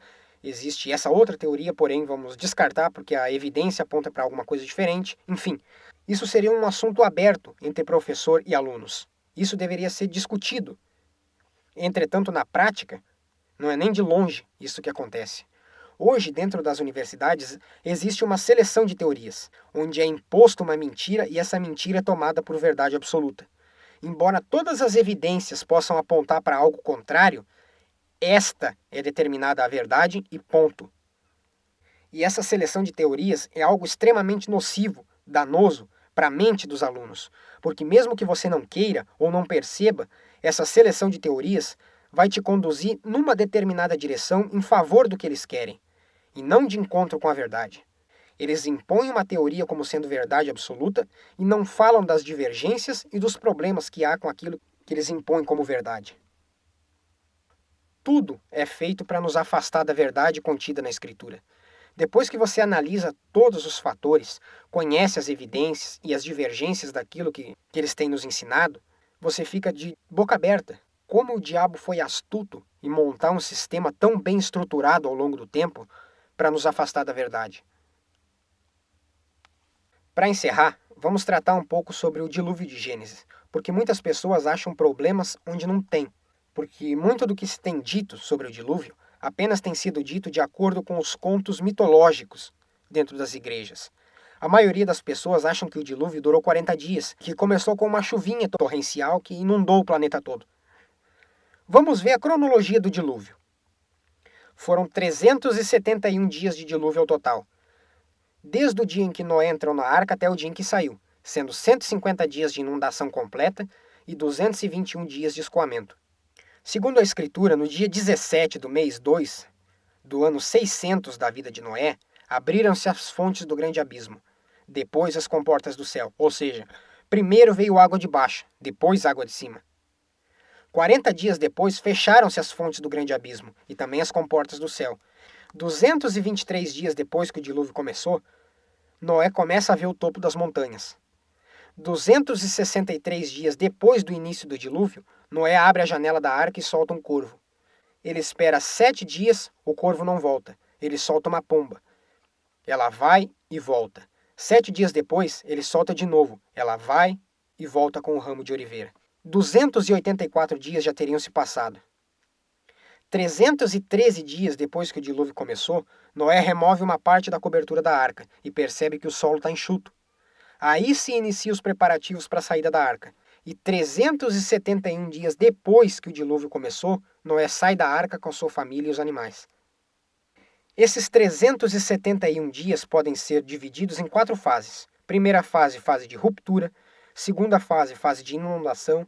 Terceira fase, de deriva continental. E a quarta é a fase de acomodação. Por exemplo, de onde veio toda a água do dilúvio? Gênesis 7:11. No dia em que Noé completou 600 anos, 1 mês e 17 dias, nesse mesmo dia, todas as fontes das grandes profundezas jorraram, e as comportas do céu se abriram. Ou seja, primeiro veio água de baixo, depois chuva de cima. Ao contrário do que muitas pessoas pensam, o dilúvio não se deu unicamente devido à chuva. Não é dessa forma que está escrito. Está escrito de um jeito e tem se ensinado de outro. De um modo que faz com que pareça que o relato bíblico seja tratado como história da carochinha. Então eu gostaria de tratar de uma teoria em especial que foi proposta alguns anos atrás e que até o presente momento é a mais consistente com a evidência que nós conhecemos. É chamada de teoria das hidroplacas. A proposta dela diz o seguinte: o planeta Terra possuía na sua forma original, antes do dilúvio, um lençol de água subterrâneo de aproximadamente 11 a 12 quilômetros de profundidade e mais ou menos 1 quilômetro de espessura. E os resultados disso são 2 muito interessantes. O primeiro, ele explicaria o processo de uniformidade de temperatura no planeta. A outra, a fonte da água do dilúvio. A questão da uniformidade de temperatura do planeta é muito interessante porque quando Deus criou Adão e Eva, Deus os criou numa forma original. Você não nasce com roupa. Imagina então a diferença de temperatura, o que não aconteceria. Então tem um contexto todo aí que nós podemos perceber que havia uma distribuição uniforme de calor. E o próprio registro fóssil nos mostra isso. E hoje, dentro da paleontologia, uma das áreas que o pessoal tem mais estudado é o Polo Sul. Existem florestas tropicais inteiras debaixo do gelo do Polo Sul. Esse lençol de água subterrâneo já fazia parte da criação original. E a prova disso é a questão da uniformidade da temperatura do planeta, em eras pré-diluvianas. E qual a evidência científica que comprova esse lençol de água subterrâneo? Foram perfurados 2 poços de alta profundidade, um deles na península de Kolan, na Rússia, e outro na Bavária. Esses poços foram perfurados com aproximadamente 12 quilômetros de profundidade, a fim de se descobrir o que existia no que a ciência chama de área de transição, entre o granito e o basalto. Onde fica isso e qual o elo de ligação que junta os dois? O que tem lá? Os caras eles foram muito mais fundo do que qualquer um foi antes. 12 quilômetros terra adentro. Lá no fundo, literalmente. E o que eles encontraram lá embaixo? Tanto na Rússia quanto na Bavária. Água. A 12 quilômetros de profundidade. O problema é que água aquecida com 2 vezes a salinidade que há na água do mar hoje. Pergunta: como? Como essa água salgada chegou até lá embaixo? Ao que tudo indica, essa água já havia sido criada ali, na ideia de um sistema pré-diluviano. Nós teríamos então a parte do granito, abaixo do granito as águas subterrâneas e, por último, o basalto. Vamos ler Gênesis 1:6, no segundo dia da criação. Então Deus fez o firmamento e separou as águas que estavam embaixo do firmamento das que estavam em cima do firmamento. No segundo dia da criação, o Senhor Deus fez o firmamento para separar a água que estava lá embaixo da água que estava aqui em cima. Oceanos subterrâneos gigantes. Cientistas norte-americanos encontram evidências de uma enorme reserva de água debaixo da superfície terrestre. A reserva subterrânea de água estaria localizada em uma área conhecida como Zona de Transição. Acredita-se que ela teria 3 vezes mais água do que os oceanos da superfície. Cientistas já especulavam sobre a existência dessa reserva subterrânea, mas esta é a primeira prova de sua existência. A descoberta poderia explicar por que a Terra é um planeta tão habitável e rico em água líquida. Vamos tratar um pouco da fase da ruptura. O que seria isso? A ruptura seria a maneira dessa água que está nesse lençol lá embaixo chegar até a superfície. Como? Talvez o aumento da pressão. Toda essa água lá embaixo produzindo pressão teria uma rachadura na rocha. Uma vez aberta essa rachadura, para essa água chegar até a superfície, ela teria de 11 a 12 quilômetros para percorrer. Imagine 11 quilômetros de enxurrada. Como isso não chegaria na superfície? O mais próximo que nós podemos chegar com isso a nível de ideia é o seguinte. Por um lado, você tem esses 11 quilômetros de enxurrada chegando na superfície. Essa enxurrada não é de água limpinha, é lama pura, barro, água misturada com terra, areia e uma série de outros detritos. Então, a partir do momento em que surge essa rachadura no granito e começa a subir a enxurrada, a velocidade do som na rocha é de aproximadamente 5.300 metros por segundo. O que Noé presenciou naquele momento foi um terremoto a nível global e jatos de água de aproximadamente 20 quilômetros de altura subindo e pedras sendo arremessadas para cima porque era o que estava saindo junto com a água. E à medida que essa rachadura vai avançando, em termos de oceano, geraria ondas de mais ou menos 120 metros de altura. Em 2 horas e 20 minutos aproximadamente, essa rachadura já teria se completado de ponta a ponta. Ela saiu de um extremo do planeta e chegou ao outro. E a Bíblia diz que como foi nos dias de Noé, assim também será na vinda do Filho do Homem. As pessoas pensam que foi uma chuvinha que começou fraquinha, com tempo feio, e bem pelo contrário, foi rápido, quase que instantaneamente. E assim também será na volta de Cristo. Não vai ter para onde correr, não vai dar tempo, assim como não deu para aquele pessoal. E a prova de que não deu tempo é o registro fóssil. Deus deixou marcado na rocha que não deu tempo. Lembra que eu falei dos jatos de água de aproximadamente 20 km de altura? Essa água chegando lá em cima tem a tendência de pulverizar. E pelo fato de chegar em pequenas partículas, ela congela rapidamente por causa da temperatura. A essa altura, a cerca de 8 a 10 mil metros de altura, a temperatura do ar é de aproximadamente 50 graus abaixo de zero. Esse negócio chegou a 20 km de altura. A 20 km de altura, isso se transformaria em gelo em pó. Agora, o que aconteceria num sistema como esse? Essa água subindo iria produzir uma chuva torrencial sem precedentes. Imagina todo esse gelo caindo de uma vez só. Por isso foram encontrados muitos mamutes congelados na Sibéria, rinocerontes e animais desse tipo congelados ainda com comida na boca. Então, só recapitulando, a inundação se deu devido a essa pressão dessa água que estava por baixo, entre o granito e o basalto, agora totalmente liberada, produziu a maior inundação que esse planeta já viu. E ela teria tomado conta do planeta em menos de 40 dias, porque à medida que a água que está embaixo está subindo, todo esse megacontinente agora está afundando. Se tomarmos, por exemplo, as cadeias de montanhas mais altas que nós temos no planeta e traçarmos uma linha reta, longitudinalmente, ela se estabiliza a mais ou menos 2,5 km acima do nível do mar. A pergunta agora é, para onde foi toda essa água? Como a ciência explica isso? Partindo da evidência que nós temos de que no início o planeta Terra era composto de um único continente, após haver essa ruptura que desencadeou o dilúvio em si, houve a separação dos continentes para a forma que nós conhecemos hoje. Esses continentes, uma vez mais compactos, à medida que a água fosse escoando, ficaria mais alto, devido à flutuabilidade, como é o caso das ilhas. A ideia por trás dessa teoria é basicamente essa, bem simples por sinal. E só para deixar bem claro, não fui eu quem desenvolveu essa teoria. Não fui eu que inventei ela a partir do nada. Essa teoria ela foi desenvolvida e trabalhada pelo Dr. Walter Brown. Ele desenvolveu e trabalhou em cima dela. Ele é o criador da teoria das hidroplacas. Ele não é religioso, nem acreditava na Bíblia. Ele é um cientista que trabalhava com evidências, não com religião. Ele não estava tentando provar a Bíblia, mas as evidências que ele encontrou explicam exatamente o fato que a Bíblia descreve. Quais as outras evidências encontradas que levam a isso? Nós temos, por exemplo, diversos fósseis de baleias encontrados no meio do deserto do Saara. Pergunta: como esse fóssil foi parar lá? Nós temos as marcas de erosão nas rochas no Egito. E não somente isso, mas um dilúvio nessas proporções a nível global teria produzido estratigrafia, camadas diferentes de terra, que é o que nós temos hoje. Se você cavar o suficiente nos fundos da sua casa, vai passar por diferentes camadas de terra. E isso não é encontrado somente na superfície. Nós encontramos isso no fundo dos oceanos, nas cadeias de montanhas e em tudo quanto é lugar. E até mesmo o registro fóssil, como eu já falei, é uma prova irrefutável do dilúvio global de Gênesis. A quantidade de fósseis encontrados no dia de hoje é uma prova da dimensão e da proporção que isso teve. Uma equipe da Universidade de Cornell, nos Estados Unidos, que se reuniu com o Dr. Walter Brown, eles fizeram um experimento muito interessante. Eles pegaram 2 galões de água e interligaram esses 2 galões.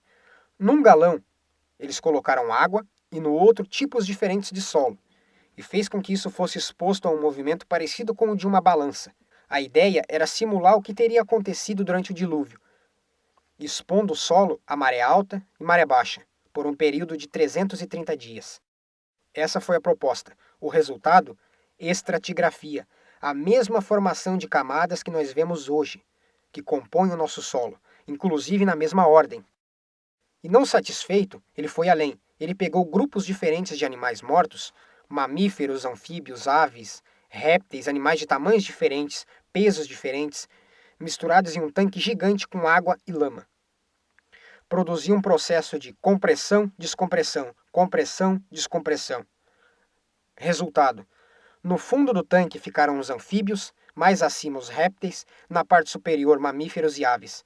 Ele constatou que o posicionamento de animais dentro dessa montoeira de lama e lodo era referente à densidade do animal e não ao peso do animal. A explicação sobre como foram formados os fósseis no processo de fossilização mediante ao dilúvio.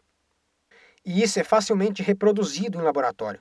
Como eu já disse, todo esse trabalho que eu estou passando para vocês, não fui eu quem criou. Ele foi desenvolvido por uma equipe de cientistas que, quando começou, eles eram ateus. Eles não tinham a Bíblia como referência de nada. Eles tinham apenas evidências aí fora para estudar. Eles olharam e constataram: deve ter acontecido isso por causa disso, isso aconteceu. E foram olhando essa sequência de evidências e de acontecimentos e formaram tudo isso que eu passei aqui para vocês.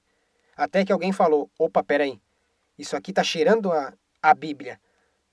Isso aqui parece até o dilúvio de Gênesis. Aí se deu a conversão do Dr. Walter Brown. Quando ele pegou para comparar aquele negócio que ele tinha estudado, descoberto e constatado, ele viu que a ideia não era original. Já tinha um livro que falava a respeito disso. Ele apenas seguiu as evidências para ver o que tinha acontecido. Seguiu um caminho diferente, mas que levou ao mesmo lugar. Vamos tratar agora sobre a construção da arca. Vamos ver o que o texto bíblico nos fala a respeito dessa construção, porque ele nos dá muita informação, basta observar os detalhes. Gênesis capítulo 6, verso 14. Você, porém, fará uma arca de madeira de cipreste, divida-a em compartimentos e revista-a de pinche por dentro e por fora. Faça-a com 135 metros de comprimento, 22 metros e meio de largura e 13 metros e meio de altura. Faça um teto com um vão de 45 centímetros entre o teto e o corpo da arca. Coloque uma porta lateral na arca e faça um andar superior, um médio e um inferior. Nessa tradução, você já tem a conversão das medidas de côvados para metros. Em outras versões, nós encontramos as medidas da arca de 300 côvados de comprimento, 50 côvados de largura e 30 côvados de altura. Então, para entendermos melhor, essa é uma réplica do que teria sido a arca. É como se fosse um tipo de caixa. As pessoas dizem, mas ela tinha que ter uma espécie de bico ou coisa parecida. Não necessariamente, porque o alvo de Noé nunca foi navegar. O alvo de Noé era flutuar. Sabemos que essa arca tinha 3 pisos, um superior, um médio e um inferior. Dentro desses pisos haviam compartimentos, justamente para comportar os animais. Então, por meio desses pequenos detalhes, nós temos uma ideia da dinâmica do que estava acontecendo. E outro fator interessante é que a arca deveria ter uma estrutura que aguentasse toda essa violência das águas do dilúvio. Logo depois dos primeiros 40 dias, aí sim teria o período de inundação, e a arca estaria praticamente só flutuando. Ou seja, uma estrutura muito grande, feita de madeira, com 135 metros, isso nos leva a uma pergunta. Que tipo de madeira Noé usou? Segundo a Bíblia, a arca foi feita em madeira de cipreste. Cipreste é um tipo de madeira que tem uma característica única e interessante, que em contato com a água ela se torna mais resistente, ela não sofre processo de apodrecimento em contato com a água como os demais tipos de madeira. Então perceba os detalhes. Deus não disse para Noé pegar qualquer tipo de madeira e faça umas tábuas e construa a arca do jeito que quiser, não. Ele dá o tipo de madeira. Ele diz que você vai usar esse tipo de madeira. Tanto é que em muitas versões bíblicas, talvez seja o caso da sua, no lugar da palavra cipreste, nós temos o termo em hebraico gopher, que é o nome hebraico para esse tipo de madeira. Nós temos também a questão da impermeabilização da arca. Nas versões bíblicas mais atuais, nós temos a palavra betume, como sendo o agente usado por Noé para a impermeabilização da arca. Já nas mais antigas, nós temos o termo hebraico kofer, que é uma planta extremamente conhecida no Oriente Médio. E até mesmo aqui no Hemisfério Sul, só que com outro nome. Aqui nós conhecemos como rena, muito popularizada por uma das suas características, que é utilizada para fazer tatuagens, por causa da questão da pigmentação. E outro aspecto interessante é que essa rena tem sido utilizada desde a antiguidade pelas características medicinais que ela possui. É um poderoso agente contra bactérias e micróbios, de forma geral. Era o que precisaria para manter uma arca inteiramente higienizada por um período tão longo de tempo. E não somente isso, ela exala um aroma extremamente agradável, além de possuir uma capacidade altíssima de impermeabilização. Então nós temos um tipo de madeira e de impermeabilização cientificamente correto. Vamos tratar um pouco mais da arca de forma geral, até pela questão do tempo, para eu não me estender demais. A arca, o propósito principal dela era apenas flutuação e não navegação. As pessoas têm um pouco de dificuldade de entender essa questão, porque quando se fala em arca, a primeira coisa que vem à mente é um navio. O alvo de Noé não era viajar. Noé não estava saindo num cruzeiro com os animais. Eles queriam flutuar. Esse era o alvo principal. E o sistema de flutuação mais eficiente de que se tem conhecimento até os dias de hoje, adivinha qual é? As exatas proporções da arca. Estude um pouquinho de engenharia naval. Todo objeto grande como esse de flutuação possui o que eles chamam de eixo de rotação, que faz com que ela gire tanto para a direita quanto para a esquerda, tanto para cima quanto para baixo. Pelas medidas e proporções da arca citados na Bíblia, é possível fazer cálculos e definir quanto, em termos de estabilidade, ela poderia tombar para a direção que seja, sem que desestabilizasse. Então é possível fazer um cálculo matemático baseado nessa estrutura para saber o quanto ela poderia tombar. Lateralmente, a arca poderia chegar até 60 graus de inclinação e ainda assim, sem dificuldade, ela voltaria ao normal, mesmo com todo o peso dentro dela. A estabilidade e a flutuação dela é espetacular. Não é à toa que foi dada pelo Senhor Deus a Noé. E quem melhor do que ele para saber, dada a sua perfeição perante o universo? No sentido de subir e descer, ela poderia chegar até 75 graus, que ainda assim ela não cairia do outro lado. Eu não sei se vocês têm noção, mas os navios que nós temos hoje, que são feitos em outras proporções, chegam no máximo a 30 graus. Passando disso, afunda. Então nós temos cálculos matemáticos e evidências científicas que comprovam a flutuabilidade e a estabilidade dessa mega estrutura da arca. E isso é reproduzível em laboratório. Ah, mas como assim? Pegue essas medidas exatas, da forma como a Bíblia descreve, todas as suas proporções, de forma específica. 300 côvados de comprimento, 50 côvados de largura e 30 côvados de altura. E transfira isso para milímetros. 300 milímetros, 50 milímetros, 30 milímetros. Pegue essa arca miniatura e largue dentro do mar e observe como ela é estável. Fique observando, eu duvido ela virar, porque essas proporções são perfeitas para flutuar. O Senhor Deus é perfeito em tudo aquilo que faz. Muitas pessoas também questionam o seguinte: para fazer um barco, uma arca assim, nessas proporções, há necessidade de tecnologia. Para elucidar isso, basta estudar um pouquinho as genealogias.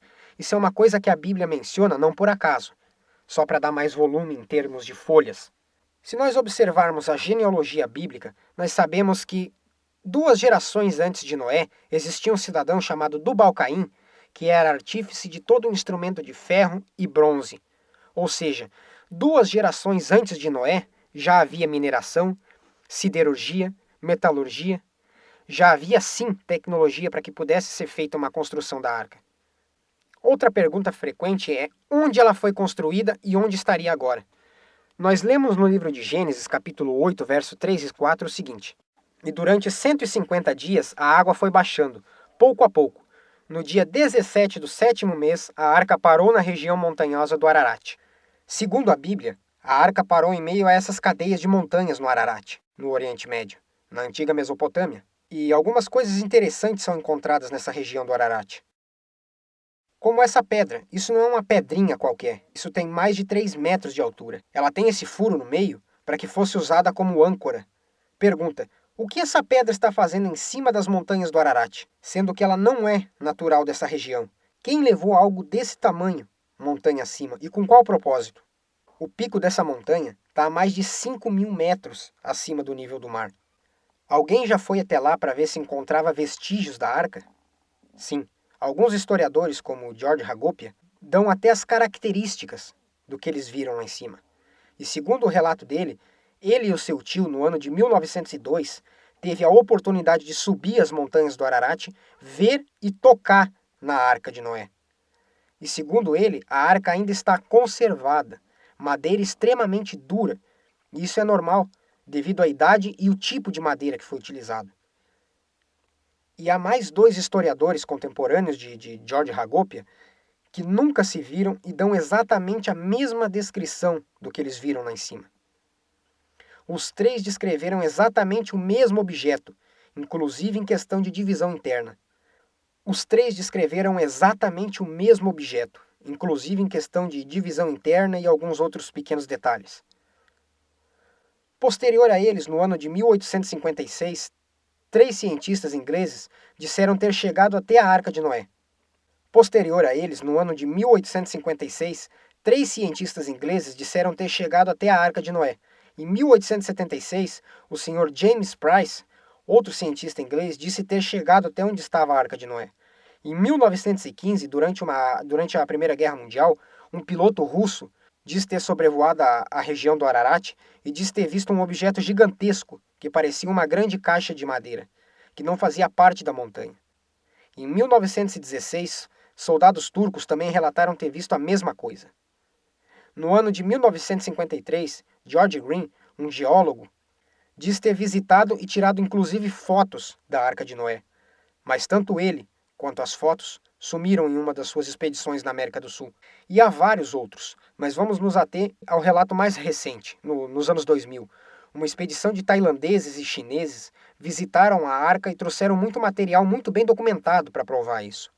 Inclusive, estudos mostrando que realmente é a arca, porque as proporções estão corretas, o tipo de madeira está correto, o tipo de estrutura está correto e o tipo de impermeabilizante está correto, do jeitinho que a Bíblia descreve. Inclusive fizeram até um posicionamento de GPS para mostrar exatamente onde está. E isso foi muito pouco divulgado na mídia. Olha, acredite ou não, foram encontrados vestígios da famosa embarcação do Velho Testamento. Será que encontraram a Arca de Noé? Bom, os restos do barco estariam no Monte Ararat, na Turquia. E olha, surpreendeu o mundo. O jornal britânico Mail Online destacou na manchete: encontramos a Arca de Noé numa missão ao Monte Nevado Ararat. Foram encontrados 7 grandes compartimentos de madeira cobertos por neve e restos vulcânicos datados de 2.800 anos antes de Cristo. Um dos 15 exploradores afirmou que a equipe aposta 99,9% nos restos da Arca de Noé. Arqueólogos britânicos querem ver as evidências antes de reconhecer o achado. A famosa história da Arca está no Velho Testamento e conta a saga de Noé para construir o gigantesco barco e salvar as espécies do dilúvio que inundou a Terra durante 40 dias e 40 noites. O próximo assunto para nós tratarmos é a questão dos animais na Arca. Hoje nós temos documentado cerca de 1.250.000 espécies. Como colocá-los todos dentro da Arca? Para muitos parece um problema, mas na verdade não é. Quando nós vemos algum tipo de material, falando da Arca de Noé, ele não é apresentado de forma séria. Isso inclusive no meio evangélico. Se você questionar alguém a respeito disso, até mesmo pastores, sobre como colocar todos os animais na arca, a maioria vai responder, pela fé. Só que isso não adianta. Isso não é evidência. Os animais, como qualquer um de nós, está preso a esse plano e limitado a tempo e espaço. Então, pela fé, não se coloca 1.250.000 espécies de animais dentro da arca. Mas o Senhor Deus é perfeito em tudo aquilo que faz. Vamos ver um pouquinho mais a respeito disso. Para isso, nós vamos utilizar um pouquinho do que nós já aprendemos até aqui e um pouquinho do que o conhecimento científico na área da taxidermia, que é o agrupamento dos animais, a distribuição de animais, para nós entendermos um pouco do que estava acontecendo. Primeiro, vamos pensar em termos de quantidade. Na área de quantidade, algumas questões que eu gostaria de tratar com vocês e pensar um pouquinho a respeito é do espaço interno da arca. O que seria possível colocar ali dentro? Quais animais deveriam entrar na arca e como recolhê-los? Então, em termos do espaço interno da arca, nós já vimos a respeito das dimensões da arca, nós temos uma informação muito precisa a respeito da arca propriamente dita. Segundo as descrições das medidas da arca, nós temos primeiramente o volume dessa arca, cerca de 40.500 metros cúbicos. Também sabemos o tipo de material que foi utilizado.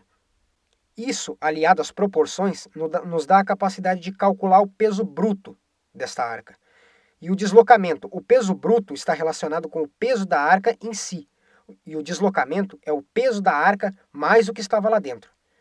Então se pega o comprimento, a largura, mais a sua altura, e o resultado disso é algo entre mais ou menos 20.000 toneladas.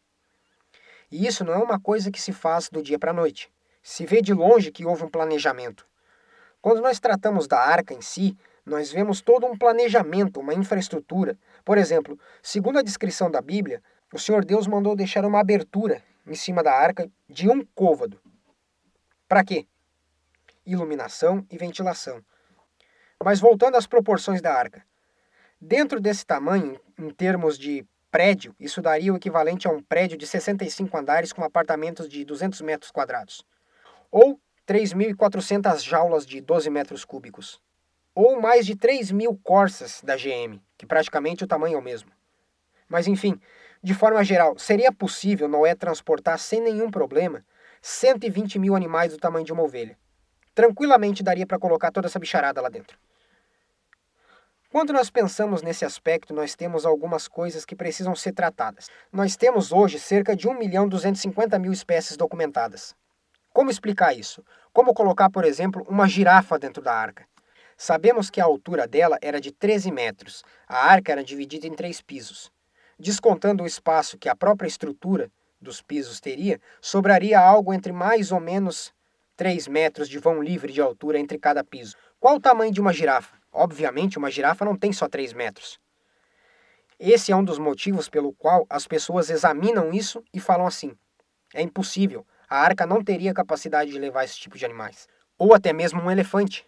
Não cabe. Seria impossível levar esses animais. Seria possível, sim. É que nós não entendemos o mecanismo da coisa. Por exemplo, quando nós levamos os animais para cativeiro, no zoológico, eles levam o animal adulto? A resposta é não.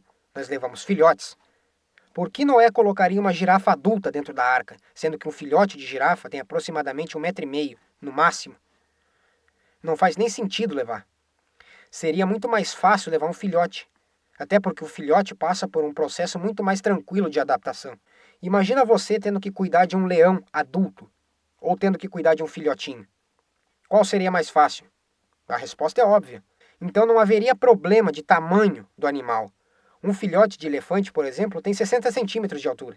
Então daria sim para colocar todos esses animais dentro da arca em termos de tamanho. Não haveria nenhum problema com isso. Eu não sei por que as pessoas levantam isso como um argumento. Não é assim que se transportam animais de um local para o outro. Nunca foi.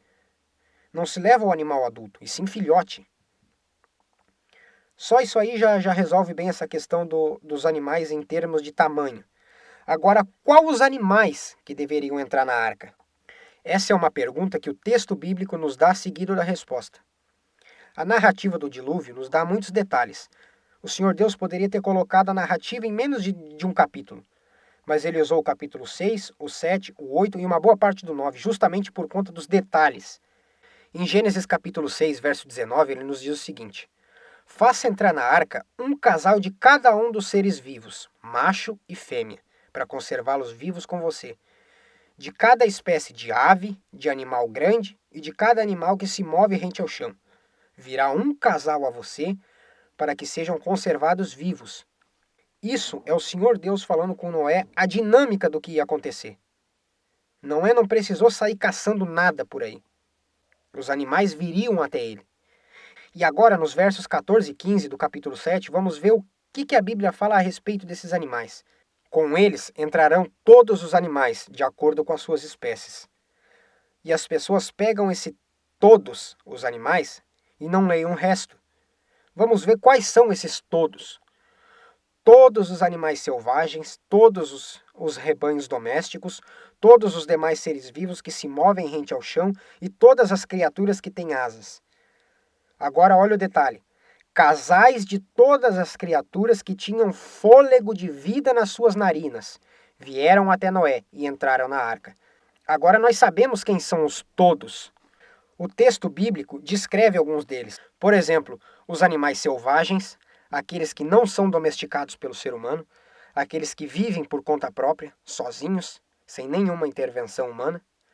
Eu acho que essa seria uma boa definição e resumo do que seria classificado como animais selvagens. Daí nós temos outro grupo que a Bíblia chama de animais domésticos, que são aqueles que o ser humano tem controle sobre eles, onde o ser humano atua.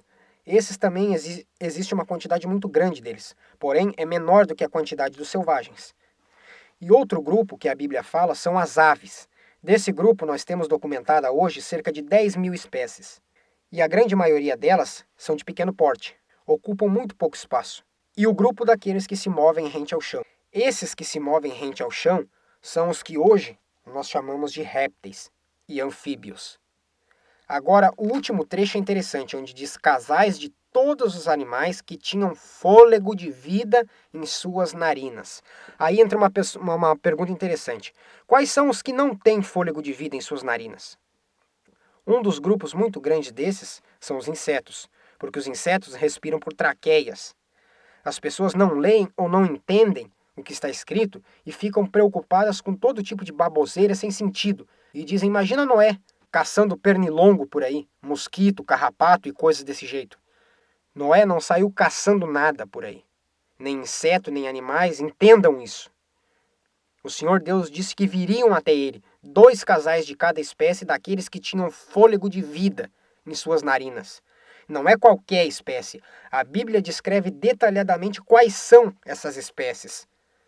Qual o outro grupo que não tem fôlego de vida? Os peixes. Então, trabalhando essas questões todas, já conseguimos entender um pouquinho mais de que espécies de animais Noé levou na arca. Então vamos colocar tudo isso que nós vimos até agora de uma forma bem prática, reta e direta. Hoje são conhecidas cerca de 1.250.000 espécies. Destas 1.250.000 espécies, mais de 950.000 são de insetos. E não era para colocar inseto na arca. Isso não faz parte do material biológico que o Senhor Deus disse para Noé levar consigo. Então sobraria ainda mais ou menos 300.000 espécies. Dessas 300.000 que sobraram, 270.000 são de vida aquática, de peixes e companhia limitada. Também não era para levar peixe ou o que quer que seja que viva na água lá dentro da arca. Ou seja, sobraria cerca de 30.000 espécies para Noé levar dentro da arca. 30.000 espécies de quê? De anfíbios, de répteis, mamíferos e aves, que é justamente o que o texto nos diz. São nesses 4 grupos que nós encontramos os selvagens, os domésticos, os que se movem rente ao chão e os que voam. Tá, mas então isso significa que Noé levou cerca de 30.000 animais dentro da arca? Claro que não. Lembra que eu disse que pelas proporções da arca era possível colocar até 120.000 animais do tamanho de uma ovelha dentro da arca? E que o Senhor Deus é perfeito em tudo aquilo que faz? Então, por que ele mandaria Noé construir uma arca onde caberia 120.000 animais, se Noé só levaria 60.000 animais? Se tomarmos 30.000 espécies desses 4 grupos, um casal de cada espécie seria 60.000 animais. Vamos tratar um pouquinho a respeito disso. O que o texto nos fala? Que seria 2 de cada espécie, com exceção das aves. O Senhor Deus mandou que Noé levasse 7 pares de cada espécie de aves. Nós temos aí cerca de 10.000 espécies. Seria 70.000 espécies só de aves. Isso explica o porquê das proporções da arca. E explica também outro problema sério que as pessoas criam em relação ao corvo e à pomba que Noé soltou. As pessoas não leem o texto e acham que só tinha um casal de corvo e um casal de pomba dentro da arca. Noé solta um de cada, como é que tem pouco? Como é que fica? Como é que ainda tem pomba e corvo vivo hoje? Ainda tinham outros 13 lá dentro. São 7 pares de cada, 14. Foi um corvo, mas tinham outros 13 lá dentro. Foi uma pomba, mas tinham outras 13 lá dentro. A Bíblia dá os detalhes, mas as pessoas não leem. Aí ficam criando esse tipo de confusão. Sinceramente, na maioria das vezes, o que o pessoal tem trazido muito para nós é enfado e canseira. Outra coisa que as pessoas dizem ser um problema sério é a questão de como recolher os animais. Não é um problema sério. Leia o texto. Gênesis capítulo 6, verso 20. O Senhor Deus diz o seguinte: 2 de cada um virão a ti, e tu os farás entrar. Preste atenção no que o Senhor Deus diz. Deus não chega para Noé e diz, saia caçando os animais por aí pelo planeta. Quando você terminar, eu venho e digo qual deles tem o material genético que você deve guardar. Se fosse assim, Noé estaria aí até hoje, tentando pegar esses animais. Noé não saiu caçando nada por aí. A função de Noé, qual era? Construir a arca. Ponto. A função de escolher cada tipo de carga genética que se salvaria foi exclusivamente do Senhor Deus. Noé só tinha que construir a arca e colocar lá dentro os animais que viriam até ele. E isso traz uma aplicação muito interessante para as nossas vidas, que é o seguinte: as coisas difíceis, o Senhor Deus faz. As fáceis, Ele deixa para a gente. Muitas vezes, nós ficamos tão preocupados com se o Senhor Deus vai fazer a parte dele, que nem nos lembramos de primeiro fazer a nossa. Então fica cientificamente provado que seria possível sim colocar toda essa bicharada lá dentro. Para terminar, vamos ver rapidamente 2 questões envolvendo os animais aquáticos e a alimentação dos que entraram na arca. Porque as pessoas criam um grande problema com isso. Na questão dos peixes, as pessoas questionam o seguinte: existem peixes de água doce e água salgada. Num planeta totalmente inundado, como ficaria isso? Como seria possível?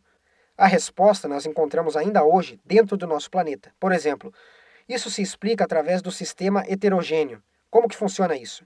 Sistemas heterogêneos são sistemas onde você tem substâncias que estejam praticamente no mesmo estado, digamos assim, ou até mesmo feito dos mesmos elementos, com as mesmas moléculas, só que com outras coisas juntas. Por exemplo, aqui no nosso país mesmo, nós temos a junção do Rio Negro com o Rio Solimões.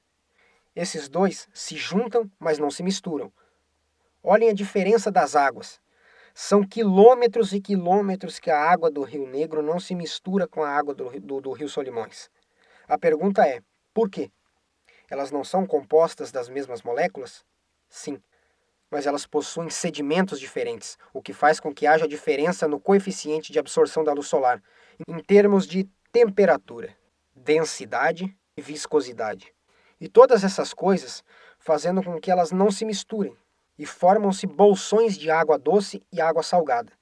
Nós vemos isso também no rio Amazonas, quando ele se encontra com o Oceano Atlântico. 70 quilômetros adentro do Oceano Atlântico você ainda encontra água doce, e peixes de água doce lá no meio. Além disso, existe uma quantidade muito grande de espécies que não tem problema nenhum de sobreviver nos 2 meios, nos 2 ecossistemas. São poucos os que têm alguma dificuldade. A maioria não tem. Então aí nós já resolvemos esse problema dos peixes. O que fazer agora com a questão da alimentação dos animais dentro da arca por um longo período de tempo? Vejamos então o livro de Gênesis, capítulo 1, verso 30. O Senhor Deus diz o seguinte: E a todos os animais da terra, e a todas as aves do céu, e a todos os répteis da terra, em que há fôlego de vida, toda a erva verde lhe será para alimento. E assim se fez. E o que eu queria passar para vocês em relação a isso é o seguinte: não há um animal que seja 100% carnívoro. Isso é totalmente desconhecido. Os grandes carnívoros de toda a dieta deles, no máximo 50% é carne. A maioria deles fica na proporção, na faixa de 50% a 50%. Nós temos exemplos muito simples que nos mostram a origem dessa estrutura nos animais. Por exemplo, um gato ou um cachorro, quando passam mal, ele se alimenta de plantas, porque isso é o que ajuda a estabilizar o sistema. Não existe um único animal que não seja também herbívoro. O problema é que nós temos uma mentalidade que nos foi imposta pela teoria da evolução de que dentes caninos existem por um único motivo: rasgar carne. Errado. Eles existem sim para rasgar, mas não só carne. Por exemplo, na região do Kalahari, na África, existem algumas manadas de leões que, quando não encontram caça, eles usam esses dentes caninos para rasgar as cascas das árvores e se alimentam do caule. E assim eles conseguem se manter vivos. Você pode dizer, mas leão não é herbívoro. Mas leão também não é 100% carnívoro. E nós procuramos entender essa dinâmica. Se esses animais foram criados assim, existe uma razão para isso. Não foi por acaso. Então, que tipo de alimentação Noé precisaria levar? Está escrito aí no texto que nós acabamos de ler. Noé não precisaria levar carne para os carnívoros. Primeiro, porque a quantidade de alimento seria razoavelmente pequena, comparada à quantidade de animais dentro da arca. Por quê? Vamos voltar de novo aos detalhes que a Bíblia nos dá. A Bíblia diz que a arca tinha 3 pisos e 30 côvados de altura. Metade da arca, mais ou menos, estava submersa na água. Qual a temperatura média da água no oceano? Abaixo de 10 graus Celsius. Lá embaixo não tinha luz, estava frio. O que acontece em situações como essas? Animais que estivessem no 2º e 3º piso, devido às condições, passariam por processos de hibernação. O que é essa questão? É aquela situação de muita sonolência, o metabolismo no corpo deles estaria mudando, a frequência cardíaca está diminuindo. Esses animais, por estarem expostos a um ambiente frio e escuro, passariam por esse processo de hibernação. Qual o resultado disso? Simples. Pouca alimentação, porque os animais estariam dormindo a maior parte do tempo e produziriam poucos recursos biológicos. Vou usar esse termo mais agradável, mas vocês entenderam. E um processo lento também de desenvolvimento, ou seja, os animais eles não cresceriam muito durante aquele período de 371 dias. Então, quando nós observamos os detalhes bíblicos, você percebe que não haveria nenhuma dificuldade em colocar essa quantidade toda de animais lá dentro da arca. Teria alguma dificuldade em mantê-los vivos durante todo esse tempo? Não. Cientificamente falando, a descrição bíblica com respeito aos animais que entraram na arca e tudo aquilo que está lá, não existe problema nenhum. E para encerrarmos, eu gostaria de deixar uma reflexão sobre o dilúvio e tudo isso que nós vimos. O dilúvio tem uma história para nos contar. Noé teve amigos, vizinhos, irmãos e irmãs, tios e tias. Mas eles não entraram na arca. Apenas Noé e sua família entrou. Porque ele foi o único justo que o Senhor Deus encontrou sobre a face da terra. A pergunta é, se hoje um dilúvio estivesse prestes a acontecer ou fosse proposto, você entraria na arca? Pare e pense, faça uma autoanálise. O quão preocupado com as coisas de Deus você está hoje? Se você não parece com um daqueles pré-diluvianos, andando para baixo e para cima, comprando e vendendo, casando e se dando em casamento, ou trazendo para a nossa realidade, nos dias de hoje, né? Eu tenho que entrar na faculdade, tenho que ir na festa do fulano, na festa do ciclano. Esse negócio de Deus, de santidade, é muito bonito. Tudo isso que foi dito aqui a respeito da vida de Noé é muito legal, mas aqui fora a vida real, o lance é outro. A jogada aqui é outra. Aqui fora a história é diferente. Eu te garanto que se a sua atitude, se o seu pensamento é esse, você seria igual àquele pessoal que ficou do lado de fora da arca. E hoje, a ciência tem o prazer em estudar os seus fósseis. Então pare e pense. Esteja preparado. Não sabia quando viria, nem como viria. O Senhor Deus mandou que ele se preparasse. E o que a Escritura nos diz para os dias de hoje? Para nos prepararmos para nos encontrar com Cristo quando ele voltar. Pois como foi nos dias de Noé, assim também será na volta do Filho do Homem. Se ele voltasse hoje, nesse momento, como nós estaríamos preparados em relação a isso? O dilúvio tem uma história para nos contar. Algo repentino, do zero, a partir do nada.